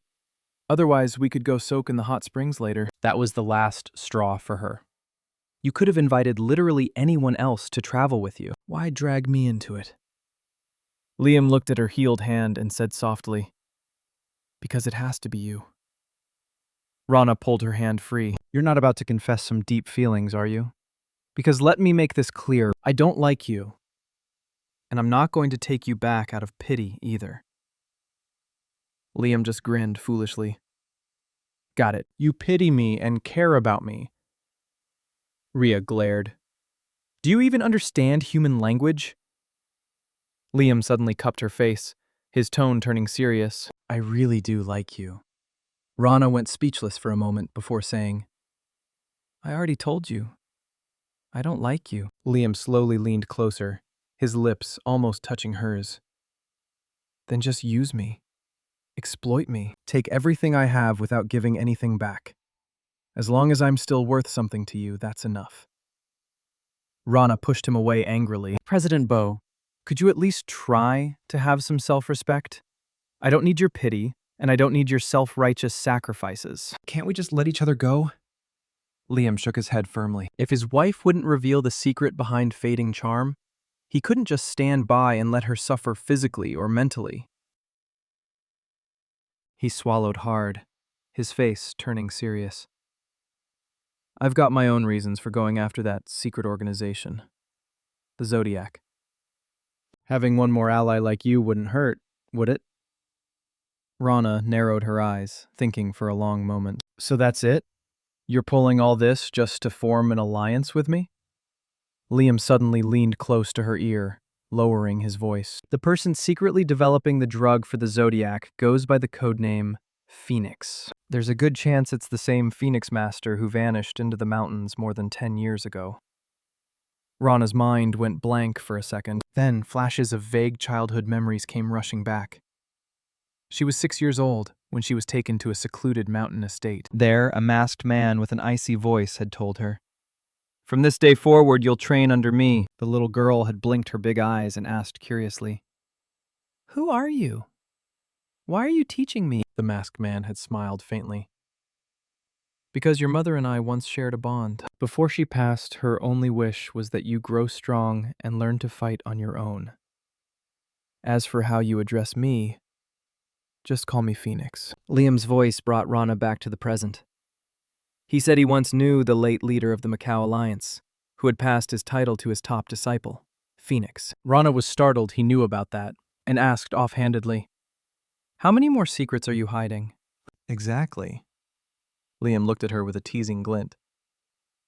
You really want to know? Rana, though curious, turned her head away and said coldly, No. Liam smirked. Oh, I can tell. You're dying to know, but you'll never admit it. That one line set Rana off. Seriously, where does your ridiculous confidence come from? In your head? Do my feelings for you even exist? Liam leaned in again, his tone low and cryptic. The more obvious your weakness, the easier it is to make your enemy underestimate you. I'm not pretending to be crazy. I just act arrogant enough to fool everyone. They continued sightseeing and trading sharp remarks, neither willing to back down, unaware that someone had already set their sights on them. Liam's eyes suddenly flashed. Realizing the danger, he grabbed his wife and dodged just in time as a bullet whizzed past from behind.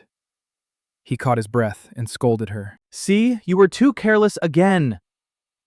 Moments later, an explosion thundered from a nearby high-rise. Instinctively, Rana threw herself toward her ex-husband. Liam looked down at her, a faint, knowing smile on his lips. Our fates, he murmured, were bound together long before we ever realized it. Neither of us can escape. Meanwhile, deep inside a dark, damp basement, old Mr. Hawk sat motionless, his hands and feet shackled with heavy iron chains, his eyes blank and lifeless. A woman entered with a bowl of plain rice, no meat, no soup, and said flatly, It's time to eat. The old man mechanically took the bowl of rice, guilt shading his voice. It was all my fault. I bought her to celebrate my second son's marriage. I was wrong to do it. Then he grabbed the pleading woman's arm and begged, Please, let me go. I'll give you a large sum of money. Run away. And don't deal with the Hawk family mess anymore, please. The woman wrenched her arm free without a hint of mercy, rubbing her eyes and saying, I'm sorry. I can't let you go. She turned to leave and froze when she saw Julian Hawk leaning in the doorway, watching the scene with quiet amusement. No one knew when he'd arrived.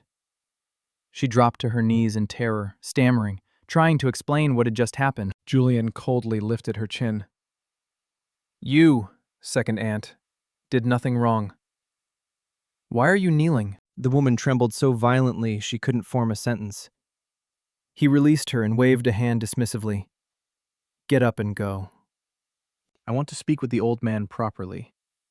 He stepped in front of the bound elder, plastered on a fake smile, and asked with mock concern, My dear grandfather, how are you feeling today? Mr. Hawk looked at the grandson he'd come to despise and sighed.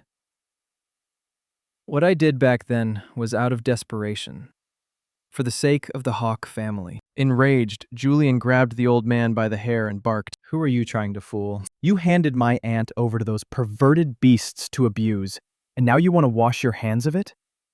You turned my mother into a laughingstock for the elite. Is that your idea of your deepest love for this family?